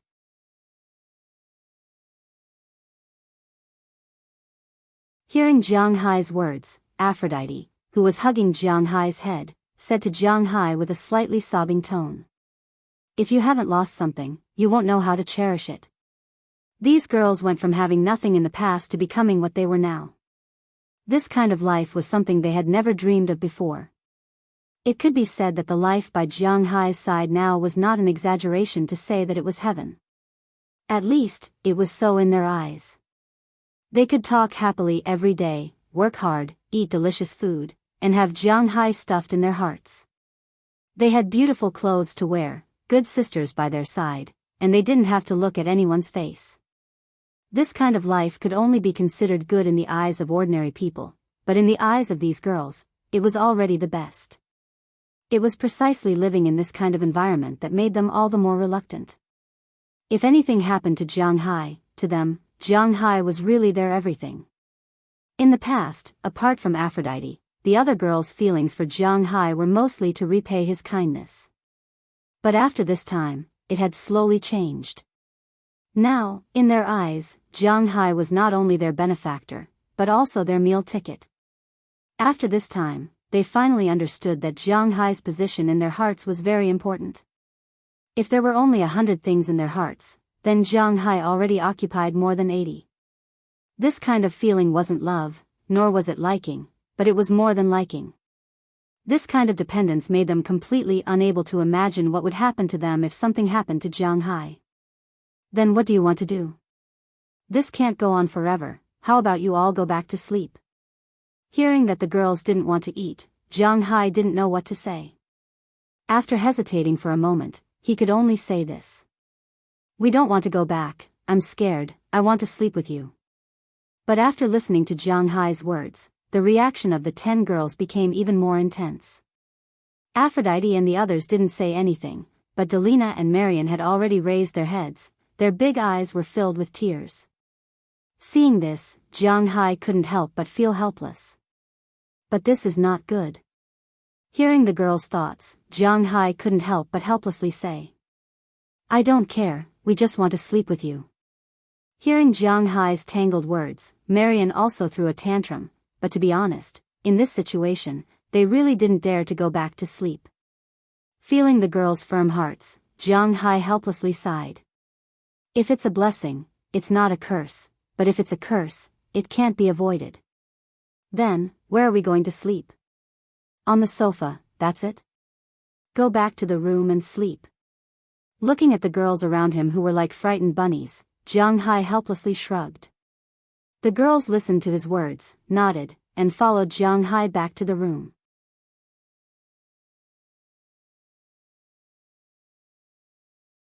Lying on Jiang Hai's big bed, the originally very big bed couldn't accommodate 11 people. The 11 people were almost tightly squeezed together, but they didn't have a trace of impatience. Smelling Jiang Hai's scent, these girls could finally sleep peacefully. As for Jiang Hai, he was also a little sleepy. Although his nose was full of the girl's scent, which made Jiang Hai's heart pound, he couldn't really move. While Jiang Hai was sleeping soundly here, things became complicated on the gray streets of Miami. Son of AB*TCH, who the F*CK, F*CK, F*CK, F*CK, F*CK, F*CK, F*CK, F*CK, F*CK, F*CK. Angry shouts came from the second floor of a nightclub, accompanied by the sound of things being smashed. There was almost no one in the most popular nightclub at this time because this was Justin Parker's base camp. Half an hour after Jianghu and Moses Adams left, the news that Justin's head was worth $10 million had spread throughout Miami. Although the tycoons in Miami did not care about $10 million, who would complain about money?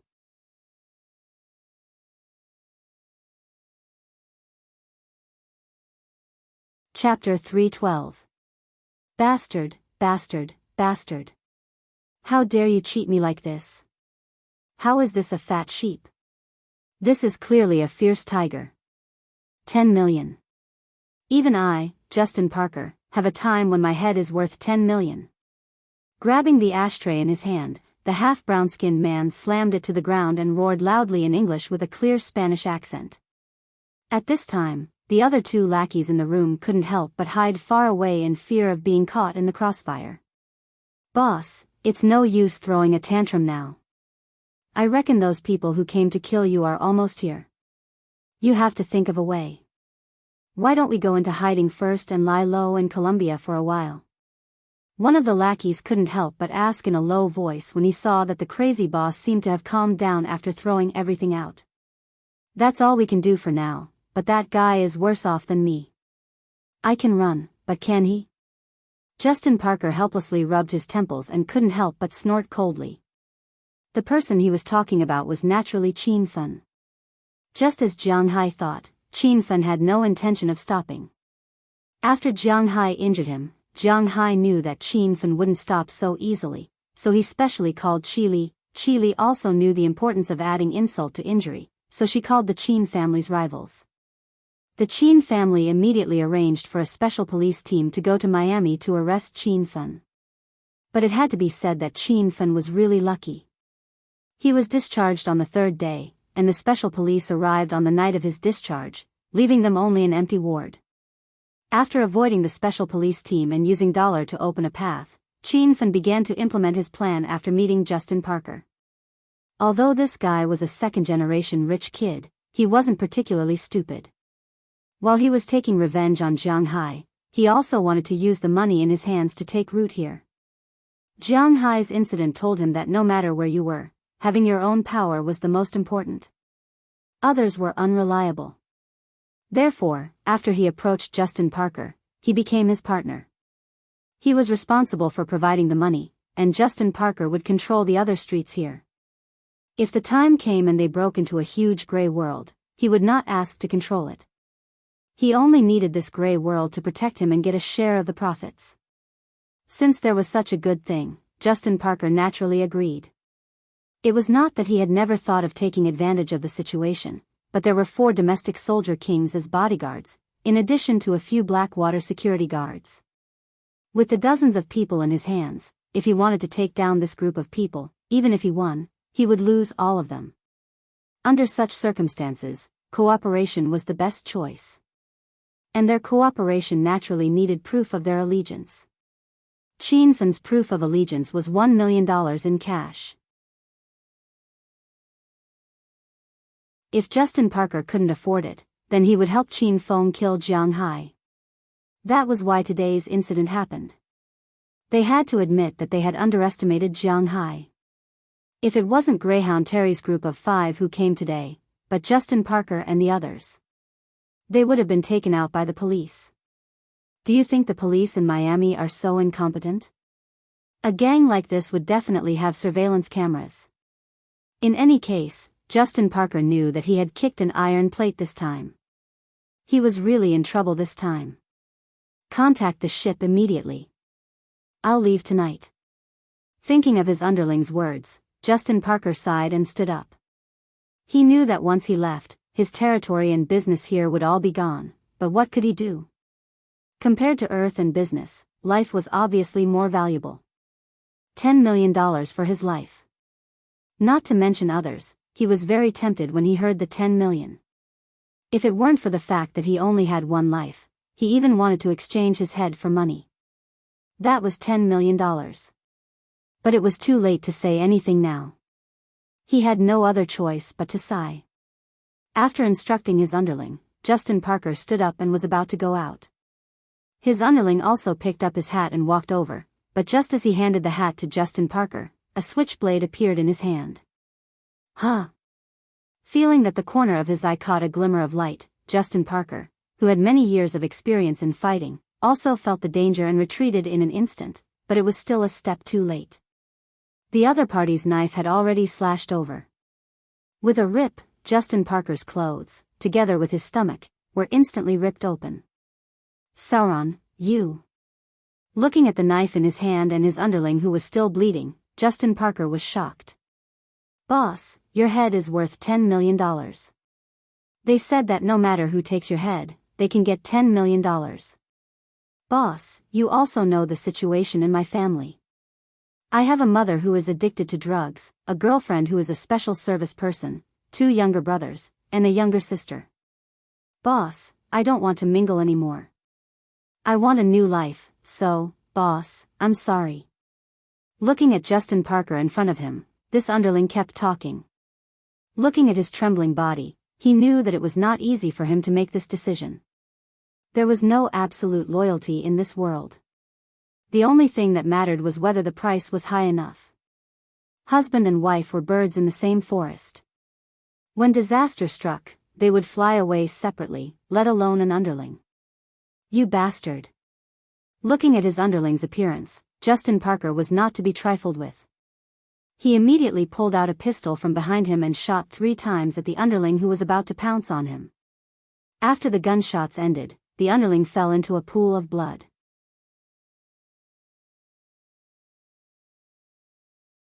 Then Justin Parker covered the wound on his stomach while pointing the gun at the remaining underling. However, this underling did not seem to have any disloyalty. At this time, he was scared silly. Seeing the boss pointing the gun at him, he immediately raised his hands, and a foul smell came from his crotch. Boss, don't kill me. This has nothing to do with me. I'm loyal to you. Hearing this person's words, Justin Parker could not help but hesitate because he could see that this person was indeed not a threat. Although the attack just now did not cut open his stomach, it still made him bleed. After a while, he felt a little dizzy. Now, he really needed a helper. Don't talk nonsense. I know you are loyal. Now hurry up and get the car. If I can escape this time, then you will be my #1 confidant. Putting down the gun, a trace of fatigue flashed across Justin Parker's face as he said to the lackey. Of course, the latter sentence was just a pie in the sky. Right now, he had no one to trust. Okay, boss. Hearing Justin Parker's words, the underling immediately ran out of the room, and Justin Parker sat powerlessly on the chair. Looking at his bleeding stomach, he took out a stapler from the cabinet and forcefully stapled the wound together. He had to admit that this kind of person was not an ordinary kind of ruthless. After stapling the wound, he tore off a new set of clothes and wrapped the wound up. At this time, the sound of a car horn came from outside. Taking a deep breath, Justin Parker walked down from upstairs and arrived at the entrance of the nightclub. This surprised him because he did not see a car. Just as he was puzzled, 2 headlights suddenly lit up. He squinted his eyes and looked back. He saw a car speeding towards him. He didn't even have a chance to react. The car hit him at full speed and sent him flying. Before flying, he only saw the ferocious face of the underling in the driver's seat who had been scared to the point of wetting himself. While Justin Parker's soul had already returned to hell, Qin Feng's situation was not too good either. It had to be known that Justin Parker, the boss, was only worth $10 million, while his head was worth $20 million. Those people would not let go of $10 million, let alone $20 million, so there were even more people on his side who wanted to kill him. Even the bodyguards of Blackwater were looking at him with a strange look. This made Qin Feng very afraid, very afraid. But no matter how afraid he was, there was nothing he could do. Right now, the only people he could trust were the 4 people he had brought over from China. After all, their families were still in China, and he had chips to blackmail them. At this time, Qin Feng was holed up in his hiding place. Hearing the gunshots outside from time to time, he was really panicking this time. For the first time in his life, he felt some regret. Why did he have to provoke Jianghu when he had nothing better to do? Was Jianghu so easy to provoke? Who would have thought that such an ordinary-looking man would be so rich? With America, there's nothing money can't do. Recalling what his father had said to him when he left, Qin Feng felt very regretful and helpless. He did not know if he would be able to leave this place alive this time. Young master, the people from Blackwater will help you hold the front for the time being. We've already arranged a ship for you. Let's go to South America tonight. At this moment, the door to his room opened. The bodyguard who had been beaten up like a pig by Jianghu rushed in from outside and spoke to Qin Feng as he ran. Then what are we waiting for? Let's go. Ignoring the pain in his ribs, Qin Feng did not say much. He shouted and was about to leave. Young master, this way. Hearing Qin Feng's words, a sharp light flashed in this person's eyes, and he pointed in the direction of the back door. Qin Feng didn't think too much about it and turned around to leave. Just as he turned his back to this person's hands were fixed on Qin Feng's head. Just as Qin Feng was about to scold this guy, he felt a pain in his neck. In an instant, the view in front of his eyes turned 108 degrees. In the end, he only saw the bodyguard directly behind him. Before he could understand how he saw his bodyguard, his body had already collapsed powerlessly. It was still the same sentence. There was no such thing as absolute loyalty in this world. Whether or not one would betray depended on whether or not one had enough bargaining chips.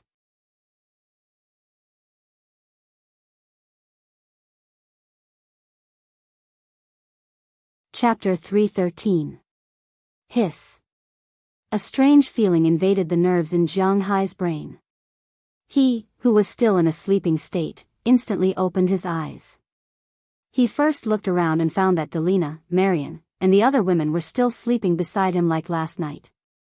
But when he looked down, he found that Aphrodite had woken up at some point and was playing with something. Seeing that Jianghu was awake, she couldn't help but smile awkwardly. You. What are you doing? Seeing Aphrodite's appearance, Jianghu subconsciously wanted to yell. At the same time, he immediately pulled his body back and pulled up his pants that had already been pulled down. But when he remembered that there were other women beside him, Jianghu couldn't help but lower his voice and look at Aphrodite with some surprise.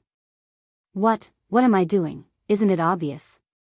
Hearing Jianghu's words, Aphrodite's face couldn't help but redden, but she didn't say anything shyly. Instead, she mustered up her courage and deliberately crawled towards Jianghu. Jianghu didn't notice that Aphrodite had already taken off her jacket at some point. Now, she only had one piece of underwear on her body. Her voluptuous upper body was firmly encircled by the singlet, creating an abnormally deep ravine. In between her slender waist and slender legs, there was only a very small pair of pants that matched the singlet. The way she crawled forward was indescribably seductive. Moreover, the two of them were in intimate contact just now. You're wrong. Seeing Aphrodite crawling over, Jianghu couldn't help but say weakly. I know, but I just can't control myself. I'm willing to give you everything. I don't ask you to give me any status. I don't need to be your wife, nor do I need to be your lover. Your job. When you need it, you can use me from head to toe. Seeing that Jianghu was somewhat retreating, after yesterday's crisis, Aphrodite, who had already thought things through, was ready to take the initiative and crawl closer and closer to Jianghu. No, there are others. Looking at Aphrodite's serious expression, Jianghu cursed in his heart. He retreated while whispering, but it was obvious that this matter couldn't convince Aphrodite. It doesn't matter. Maybe you feel wrong, but everyone here, including Delina and Marian, actually has the same feelings for you. You don't need to care, and I won't care either. After hearing Jianghu's words, Aphrodite continued. Sister Aphrodite, what are you guys doing? Perhaps because Aphrodite's voice was a little too loud, she couldn't help but wake up Delina on Jianghu's left. Delina opened her eyes in a daze and asked curiously. I need to go to the toilet. The moment Alina woke up, Jianghu and Aphrodite were stunned for a moment, and Jianghu also suddenly said at this time, then in a flash, jumped off the bed and went to the toilet.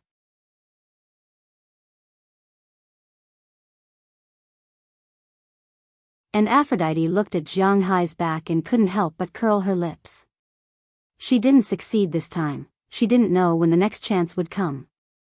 She felt that Jianghu was not uninterested in her, he was very interested in her, but for some reason, he didn't act like a man and pounce on her. This made Aphrodite feel a little gratified in her heart, but also a little helpless. She was gratified because Jianghu really valued her, so he wouldn't hurt her. And she was helpless. In fact, in the deepest part of her heart, she really liked Jianghu, but she hoped that Jianghu would hurt her. When the sound of Jianghu taking a shower came from the toilet, all the girls woke up. After sleeping last night, these girls had recovered a lot. When Jianghu came out, they went in to wash up one by one. After everything was done, everyone went downstairs to eat breakfast. Originally, Aphrodite and the others had suggested that they should check out of the other rooms and stay in Jianghu's room. But at this time, Jianghu, who was already alarmed, didn't agree. What a joke. It was okay to sleep like this for one night, but to sleep like this every day, it would kill. So under Jianghu's insistence, they all went back to their rooms. When breakfast was almost finished, Moses Adams came down with a yawn. Jianghu slept very well that night, but he almost didn't sleep at all because Justin Parker's bounty had been claimed by someone else in the first half of the night. In the second half of the night, Qin Fan's bounty had also been claimed, which meant that the game between the two of them was over. After telling this news to Jianghu didn't care. If the 30 million was gone, then it was gone. He didn't care. But if he didn't kill these two guys, he really wouldn't be happy. Now that they were dead, although it was a pity that Jianghu didn't do it himself, it still made him feel relieved. Now they can have some fun. After resting in the hotel for another day, Jianghu still remembered what he had promised Alina and the others the next day. The next day, they sat in a minibus that Jianghu had specially rented and drove to Orlando. The people in China were familiar with Orlando because of a team here, the Orlando Magic. In the NBA, the first center was Shaquille O'Neal. After Shaquille O'Neal was Yao Ming, and at the end of Yao Ming's career, the first center to succeed him was Orlando Magic's Wu Zhongcheng. But later, it turned out that this guy wasn't as loyal as he said. But to be honest, Orlando wasn't a place that attracted star players because it was too small. Orlando was a city in the central part of Florida. It was located on a swamp, and the entire city's population was only 220,000. In China, a bigger town had more people than this city. But even so, this was still one of the biggest land masses in Florida. It was the seat of Orange County, and this place was called Orange County. It was indeed a little like a citrus. It was the largest citrus fruit distribution center in the United States. There weren't any manors or ranches nearby. 90% of the farmers grew oranges, and the oranges here were quite good. It was very appropriate to say that they were sold abroad. In China, many oranges imported from the United States, such as blood oranges, were produced here. Of course, most of them were actually from Lu province, but the variety was imported from there. Otherwise, it would be too expensive to import an orange from there. But he had to admit that the oranges here were really delicious. After buying some oranges on the roadside, Jianghu even had the idea of transplanting a few of them back. But don't underestimate Orlando, it was the most famous tourist city in the United States. The world's largest Disneyland, Universal Studios, Ocean World, Kennedy Space Center, and Harry Potter's Magic World were all here. It could be said that this city wasn't big, but it had a lot of fun. Jianghu didn't check out of his room in Miami, but it didn't prevent him from playing here for a few more days. Compared to the profit he made this time, it didn't matter if his room was empty for a few days. Rich people could be so capricious. After driving from Miami to Orlando, Jianghu picked a 5-star hotel to check in. After a day of playing in downtown Orlando, Jianghu and the others went to Orlando Disneyland the next day. This Disneyland started to receive guests in 1971, and in 1971, it invested $400 million. The whole park covered a total of 124 square kilometers, with 4 super-large theme parks, namely Disneyland's Future, Disneyland's Animal Kingdom, Disneyland's Hollywood Studios, Disneyland's Magic Kingdom, Third Water Park, 32 resort hotels, and 784 campsites. They had to admit that this was a really big place. Jianghu and the others were only planning to play here for a day, but after a day, they had just finished visiting a theme park. This place was really too big, so after hesitating for a while, they checked out of their room in Orlando and stayed in a hotel in Disneyland. The next day, the third day, they still played here. After a total of 3 days, they probably finished all the things here. In the past few days, even with Jianghu's physical fitness, he couldn't bear it. After playing in Disneyland, they didn't rush back, but continued to play in Harry Potter's Magic World. This place was a theme park jointly established by Warner Brothers and Universal Studios. Compared to Disneyland, this place was much smaller. It was only 787 acres, or about 3 square kilometers. It was a very small place, and there were only 2 main places to play. One was Hogwarts Castle, and the other was Hogsmeade Village.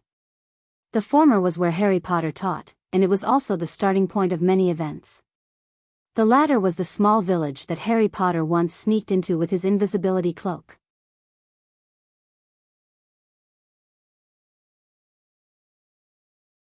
Jianghu didn't read all of Harry Potter, because when he first came out of Harry Potter, he didn't like reading. Later, he started to like reading novels, and he had reached the age where he didn't read Harry Potter. As for the movie, he had only watched the first one. After playing there for a day, they went to the Kennedy Space Center. This is the place where space shuttles are launched. They can come here to watch. To be honest, Jianghu has seen satellite launches on TV before, but this is the first time he can see a space shuttle launch with his own eyes. They were lucky when they came here. It just happened that the launch would take place the next day. That night, Jianghu and the others deliberately stayed in the minibus. The next day, after seeing the space shuttle launch, Jianghu couldn't help but open his mouth wide with emotion. Although it wasn't launched by his countrymen, the shock really made Jianghu sigh. Human beings had now begun to compete for the universe. The universe was about to be conquered, so how long could the mystery of the seabed remain? It seemed that he had to speed up his pace.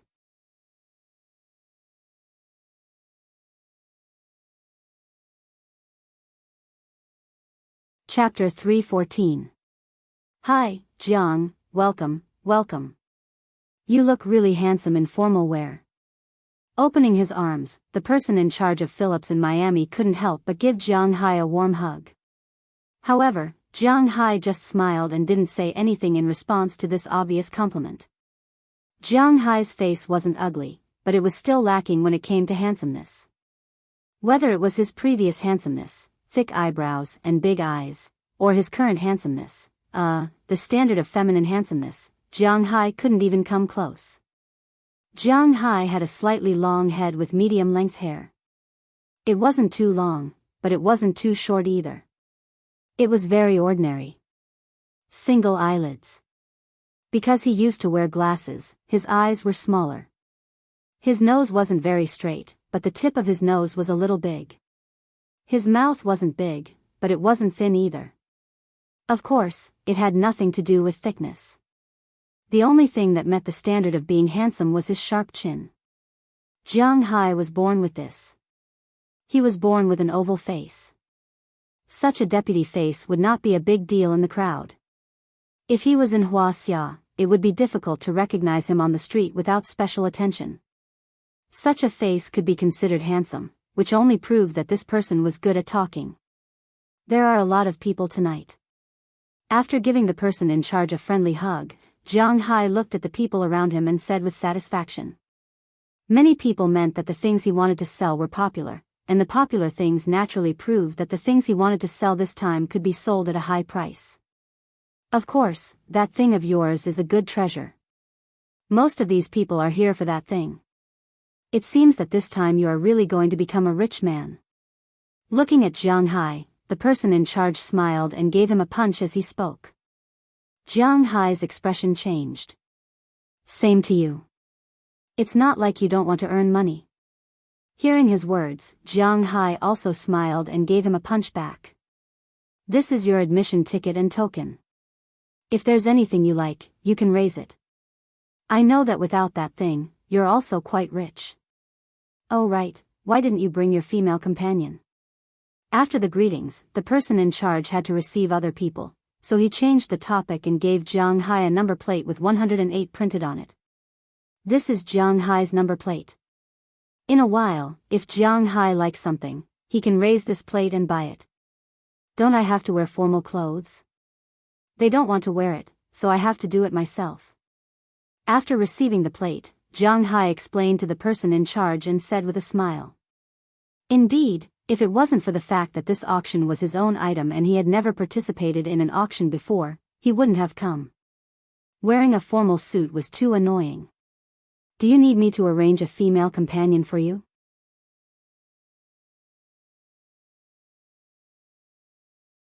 Seeing that Jiang Hai really didn't bring a female companion, the person in charge asked in a low voice, but Jiang Hai smiled and shook his head. In fact, when he just came in, there were many small models outside. He hoped that he could use these people to go in and get familiar with them. But unfortunately, these girls are actually ambitious. What they want is just to come in and spend a night with Jiang Hai.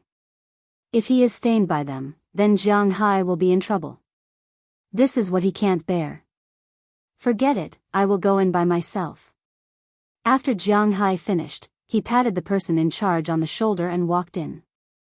After passing through the front hall, when Jiang Hai walked into the auction hall, he couldn't help but feel a little surprised because the hall here is really big, although it is not the annual spring auction of the auction house. However, it was obvious that Phillips didn't use an ordinary auction venue to deal with Jiang Hai. In this hall, which was about 5,000 square meters, there were 2 long tables on both sides with many snacks on them. Of course, they were all cold meals, such as sausages, cakes, fruits, and so on, so that people wouldn't be too bored. The chairs used during the auction were also very particular. It wasn't like in the movies, where many people sat on small chairs and raised their placards. Instead, every group of guests will have a small round table. The main seat is facing the auction stage, and there is a fixed iPad on the table for guests who are a little far away to see the situation. They can also use their hands to rotate the item three-dimensional, see all the details, and check the information of this thing. Of course, what can be confirmed is that the things here must be real, otherwise, their reputation will be ruined. Jiang Hai glanced at the scene here. He has to admit that the layout here is really quite good. It gives people a very modern feeling. At least, Jiang Hai is still quite interested in this place. Jiang Hai's number is 108, which is number 8. In order to show that there are more people on his side, the numbers start from 101. In this hall, there are 6 tables in a row. Jiang Hai's number 8 is just in the middle of the second row. Not to mention that Jiang Hai is the owner of the last auction item. Jiang Hai himself is worth 1 billion yuan. There is no problem for him to sit here. Jiang Hai sat here and looked back and forth. He found that most of the people here actually know each other. They are chatting with each other or bragging. Jiang Hai does not know any of the people here, so he looked at his watch and found that there is still more than half an hour. Jiang Hai got up first and went to get some food back. He will be here, playing mobile games while eating, waiting for the auction to start. But the food he took is really too little, and it was finished in a short time.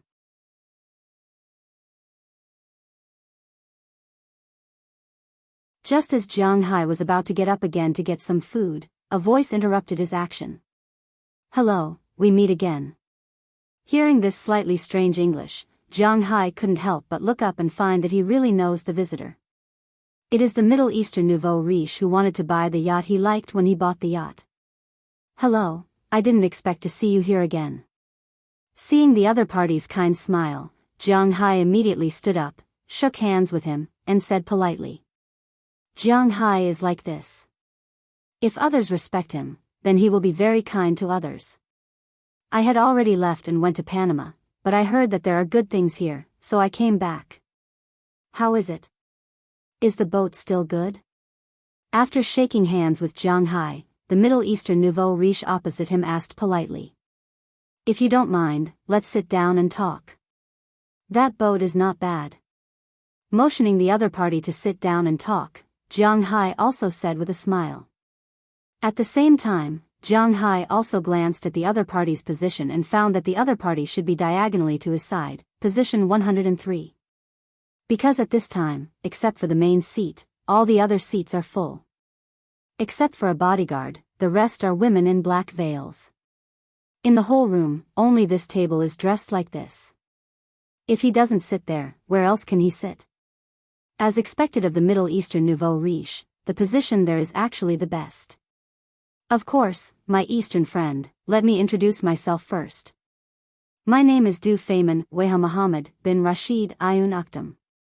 I know, for you, this name is a bit too long, but my friends call me Du Feynman, you can call me that too. Hearing Jianghu's words, the nouveau riche didn't care about this and sat directly opposite Jianghu and said with a smile. Hello, Du Feynman, my name is Jianghu, from Wuxia, you can call me Jiang. Listening to the other party's tongue-twisting name, Jianghu quickly followed the advice. He didn't want to be called by his full name, in fact, he didn't remember it until now. Alright, Jiang. It's fate that brought us together. I think we'll meet again. After the two introduced themselves, the door in the distance gradually closed. Du Feynman, who was not attending the auction for the first time, knew that it meant that the auction was about to start. Since the auction was about to start, it was not good for him to sit on Jianghu's side all the time. Instead, he smiled at Jianghu and returned to his seat. Not long after he sat down, Jianghu saw another door in the distant room. An old man walked out with a group of security guards.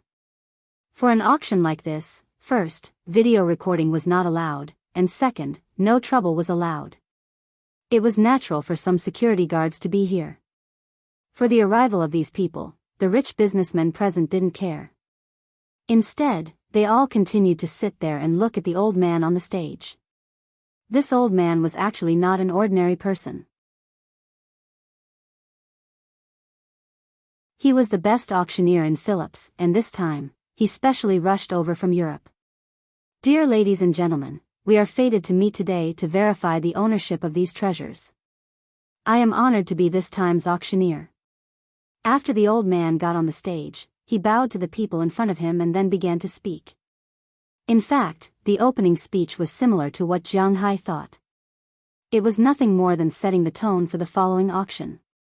According to the old man, there were only a total of 31 items in this auction. It was understandable. These items should have been originally prepared for the autumn auction or the next spring auction. However, because of Jianghu's item, they were released in advance. After listening to the old man's words, Jianghu knew that he could check the detailed information of all the auction items today in the iPad in front of him. If he didn't say, Jianghu wouldn't have known. While the old man was happily speaking, Jianghu also checked according to what he said. Sure enough, he found the catalog of this auction in an app. There were a total of 31 items in this auction, and Jianghu's armor was the last item. It was also the finale item of this auction. The 30 items before it were basically everything. Some European oil paintings, gems, and even modern art. However, the item that Jianghu was most familiar with was a pair of blue and white porcelain vases. Needless to say, this should be the one he sold. Among these 31 items, this vase's ranking wasn't high, but it wasn't low either. It was ranked 16th. It seemed that this thing wasn't as valuable as he thought. The blue and white porcelain vases from the Wanli era weren't that valuable. Well, let's not talk too much. Next, let's welcome our first auction item today, number 78666547.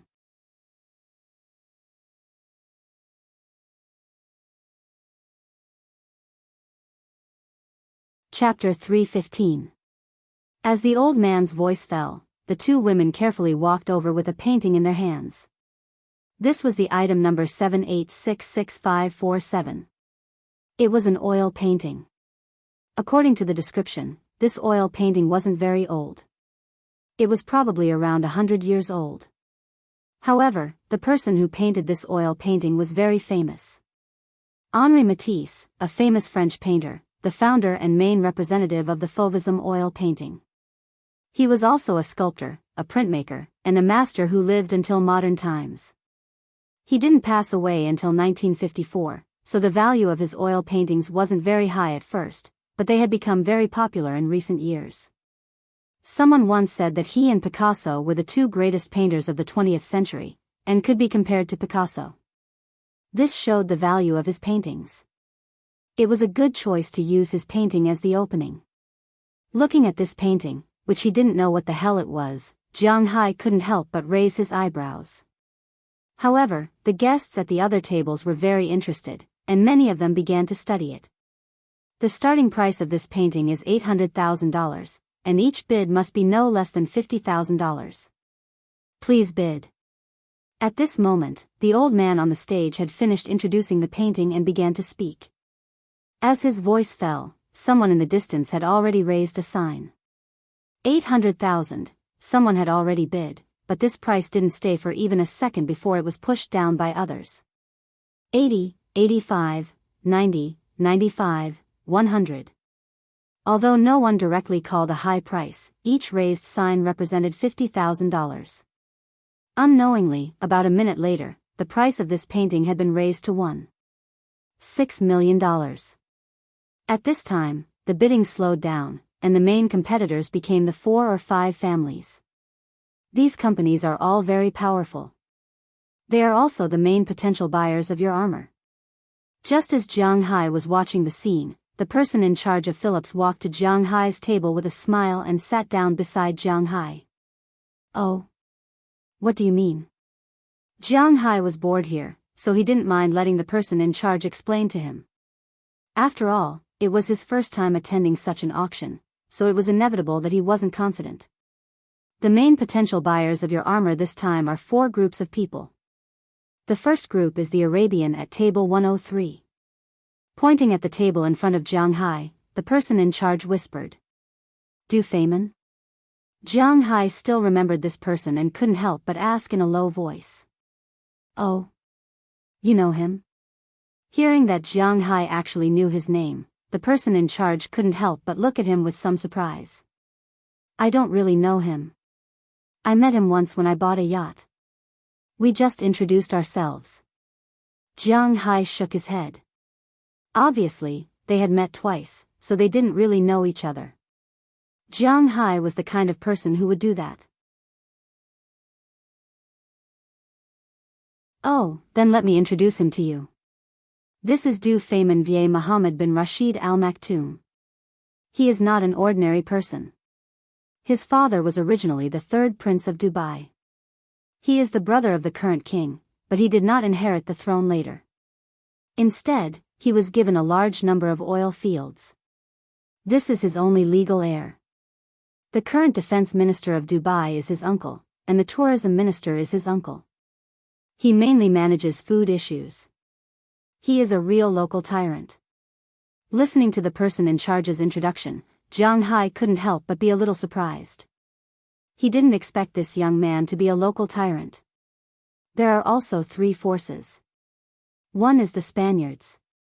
Your armor is the armor of Philip III of Spain. Fortunately, I don't know where you got this armor from. If you got it from some shipwreck, they would have already jumped.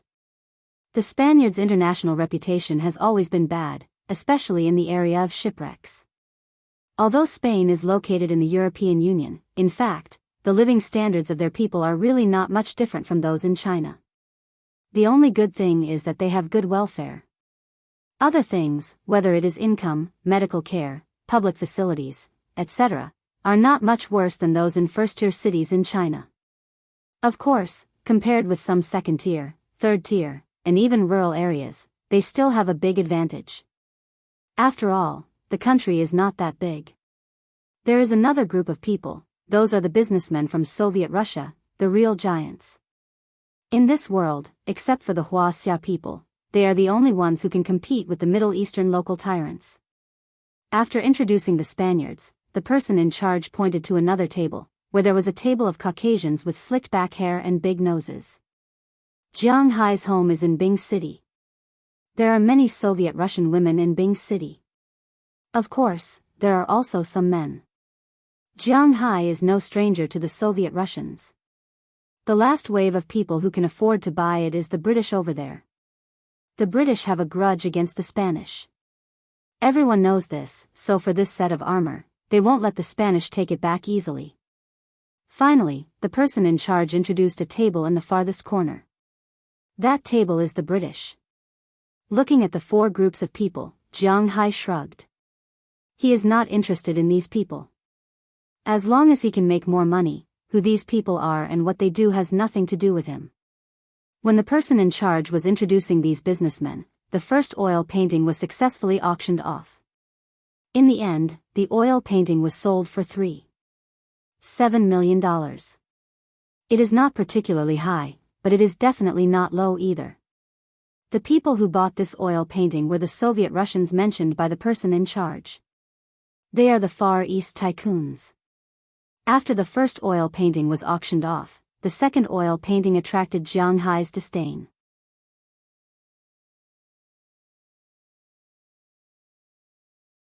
If the first oil painting is a Fauvism painting, at least he can tell what it is.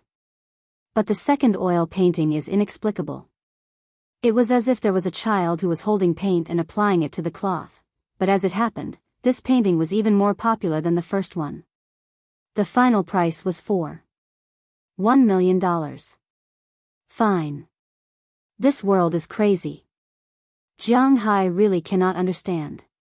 Is this the legendary art? At the very least, when these people bought a painting, they had to know what the painting was about. What was the painting about? Is it a ghost? After complaining, Jianghai is too lazy to care about it. The auction is still ongoing. The third item was a set of furniture from the Middle Ages.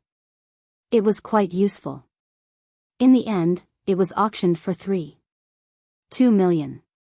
It was hard to understand that this set of mahogany furniture was not as valuable as the ghostly painting. It made people speechless. The fourth item was a clay pot, and the fifth was a weapon that was said to have been used by Napoleon. But Napoleon had many weapons in his possession. This item wasn't very valuable, but it was eventually sold for the highest price to date, $9.6 million. It was bought by a Russian tycoon, if there was one thing that the Russian tycoon could boast about. One is during World War II, when they single-handedly stopped Germany's blitzkrieg attack. Germany had no choice but to invade Africa because the Soviet Union could not defeat them. The other achievement is when Napoleon swept across Europe. Napoleon almost unified all of Europe, but in the end, he was defeated by the Soviet Union. Therefore, Napoleon's collection is still very valuable in the Soviet Union. The auction continued, and soon, it was time for Jianghai's first collection, which was the pair of blue and white porcelain vases. In the end, the vases were sold for $1.65 million. The auction house still made a profit. After all, in Miami, they only had to pay 35% of the state tax, which was $577,500. Other than that, the auction house made a profit. Of course, a big auction house like theirs can reduce the tax. It is estimated that they only need to pay $500,000. In addition to the $1 million that they paid to Jianghai, they also made more than $100,000, which is a small profit. After the pair of blue and white porcelain vases, Jianghai is a little distracted, because he is not very interested in the following items. Maybe there are many cultural differences between the East and the West. At least, Jianghai does not think that these things are worth his attention. Jianghai only took a cursory glance at the next 15 items, but he didn't see anything that caught his eye. More than an hour later, it is time for the last item, which is the finale of the evening, Jianghai's golden armor of Philip III. As the auctioneer finished speaking, two strong men carrying a huge box walked over.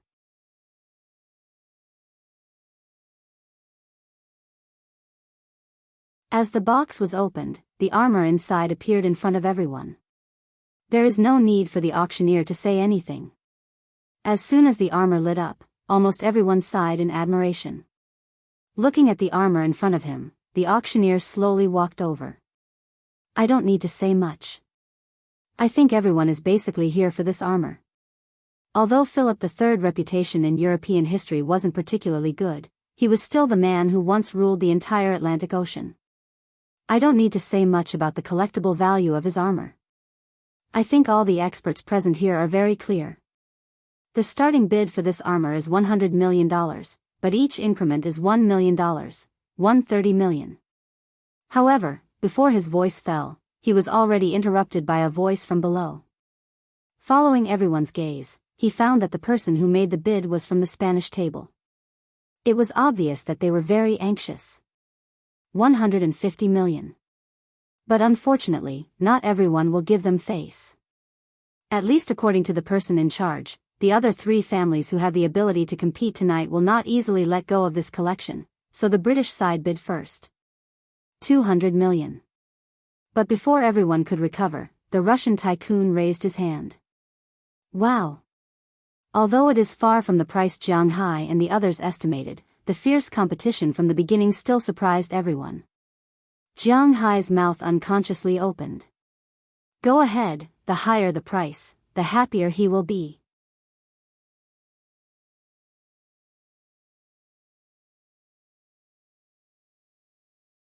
Chapter 316. 250 million. Just as the Soviet Union's giant head finished shouting, before the audience could focus on them, the Spanish player had already shouted. The 50 million tier was indeed very surprising. Hearing the price, the British guy hesitated for a moment. In fact, before they came here, they had already investigated the value of this armor. In addition to the special feelings of the Spanish government, other countries basically wanted to collect and humiliate this country. But there is also a limit to the humiliation, such as $500 million. Now that the price has been raised to 250 million, to be honest, the arrogant British guy was a little scared. 280 million. But just because they are scared, it doesn't mean that others are scared too. At this time, the Middle Eastern guy at table 103 finally made his move. He raised the sign in his hand, and his assistant quoted a new price. 300 million. Hearing the Middle Eastern guy's bid, the Spanish guy immediately followed. Looking at the Spanish guy gritting his teeth, the Russian guy who didn't care at all laughed. Making these Europeans unhappy is indeed something they are happy to see, so the Russian guy slowly raised his hand. 400 million. As the big guy's slightly curly voice fell, the British guy withdrew from the bidding for the first time. For them, they just want to annoy the Spanish. After all, this armor isn't an item from the United Kingdom. Bastard. The Spanish guy at the table in the distance couldn't help but curse in a low voice. He raised the sign in his hand again.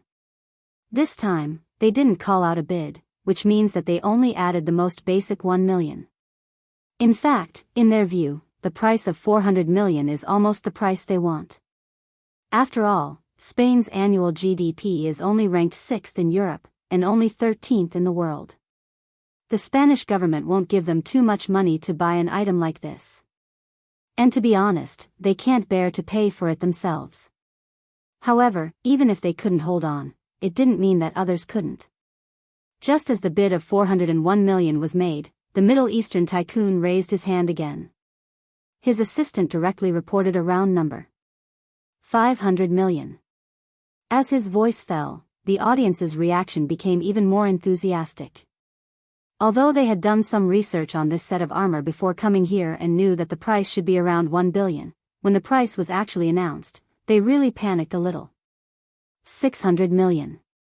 Hearing the bid from the Middle East tycoons, the Russian tycoons weren't joking. They added up 100 million. At this time, the Spanish tycoons' faces were ugly. Actually, they were about the same as the British. But compared to the British's 500 million, they had prepared 100 million. The Spanish tycoon's upper limit was 600 million. But now, the Russians had already bid 600 million. Although this was an international symbol, just like the imperial jade seal in China, this price was really unacceptable. As for Jianghu, he felt that his breathing had become lighter. Although Phillips had said that this armor could be sold for 1 billion, Jianghu still couldn't accept this price. But when the money really appeared in front of Jianghu, he was a little dumbfounded.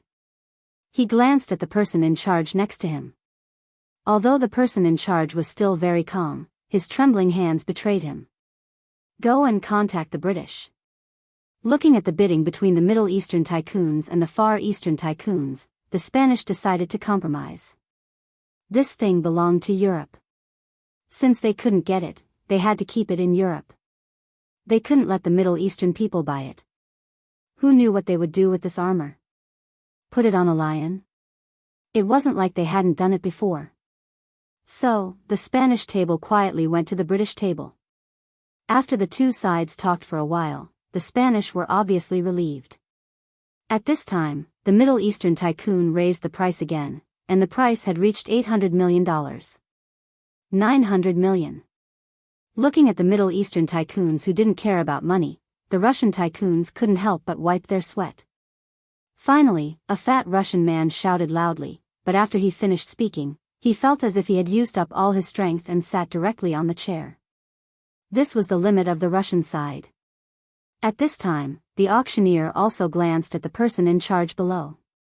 This price was actually about right. When the person in charge nodded, indicating that they could count for a few seconds, suddenly another voice was heard. 1 billion. I'll pay $1 billion. As the voice sounded, everyone looked at the Spanish side. They didn't know how they persuaded the British to give them the money, but now they were bidding $1 billion. This thing was really too precious for Europe and for the Spanish. This was the armor of an emperor during their most powerful period. It was as if Li Shimon's armor was suddenly unearthed in modern times. No, not to mention Li Shimon, even if it was Li Ji or Li Longji's armor, it was absolutely priceless. If the government didn't make it clear, the private businessmen would buy it back even if it cost tens of billions. Although Philip III wasn't that amazing, for the Spanish people, their emperor's armor being placed in a museum of another country was a great humiliation for the whole country.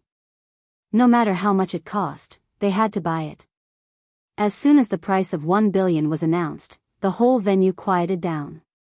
Jianghu, who was originally very tense, couldn't help but relax. He had reached his final goal, 1 billion. God, this time he really had more than $1 billion. Thinking of this, Jianghu was full of joy from the inside out. This was more exciting than doing it.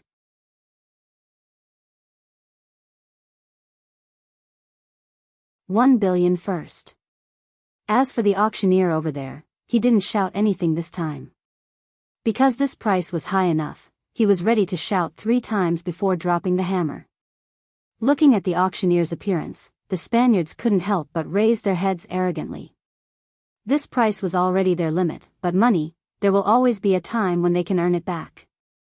If this thing is really gone, then it will be a national shame. Just as the auctioneer was about to drop the hammer and the Spanish people were about to cheer, a big hand was raised again. 1 billion. As the voice fell, everyone looked at the owner of the hand. Needless to say, the owner of this hand was the Middle Eastern tycoon, Dufayman Vier Mohammed bin Rashid Al Maktoum. Looking at the faint smile on his face, not only the Spanish people, but even the British people felt their faces heat up. This was not a time of war, but an era of peace. What was the most important thing in this world? Money. 100 years ago, Europe dominated the world. But now, the world belonged to the Koreans and the Japanese. As long as they liked something, although history wasn't theirs, they could buy it, no matter what it was. 1 billion going once, 1 billion going twice, 1 billion, sold. As the auctioneer quickly said these 3 sentences and dropped the hammer, the Spanish people helplessly sat back in their chairs. Their national treasure had disappeared just like that. As for Jianghu, he also slumped in his chair. There was only a smile on his face. He had made a lot of money this time. After the auction, there was a banquet. Originally, Jianghu didn't want to join in the fun, but he felt that he had made 1 billion. Even if he deducted the tax and commission, he would still have 682 million left. Now that he had put it in his bank account, it had slightly exceeded the 1 billion mark. As long as the 3 buyers bought the cows, Jianghu's wealth would exceed $2 billion. Thinking about it, he felt that he didn't need to do anything for the rest of his life, no, his next life, the next life, the next life, and the next life after that. It was enough for him to indulge in wine and women. Sometimes, people just needed to have dreams to fight for. In the past, Jianghu's dream was to be rich. Now that he was very rich, his dream became to eat and wait for death. Well, he was a child of a plain with no ambition. The banquet was very lively, but the Spanish people weren't there because they had to report what happened today. Apart from them, everyone else was in a good mood. After all, the last piece of armor was their life and fortune, so it didn't matter if they lost it. Especially the Russian tycoons, because they had already bought a lot of goods before this. Ever since the banquet started, Jianghu's main goal was to eat. Although he came to this banquet, he still felt out of place in such a scene.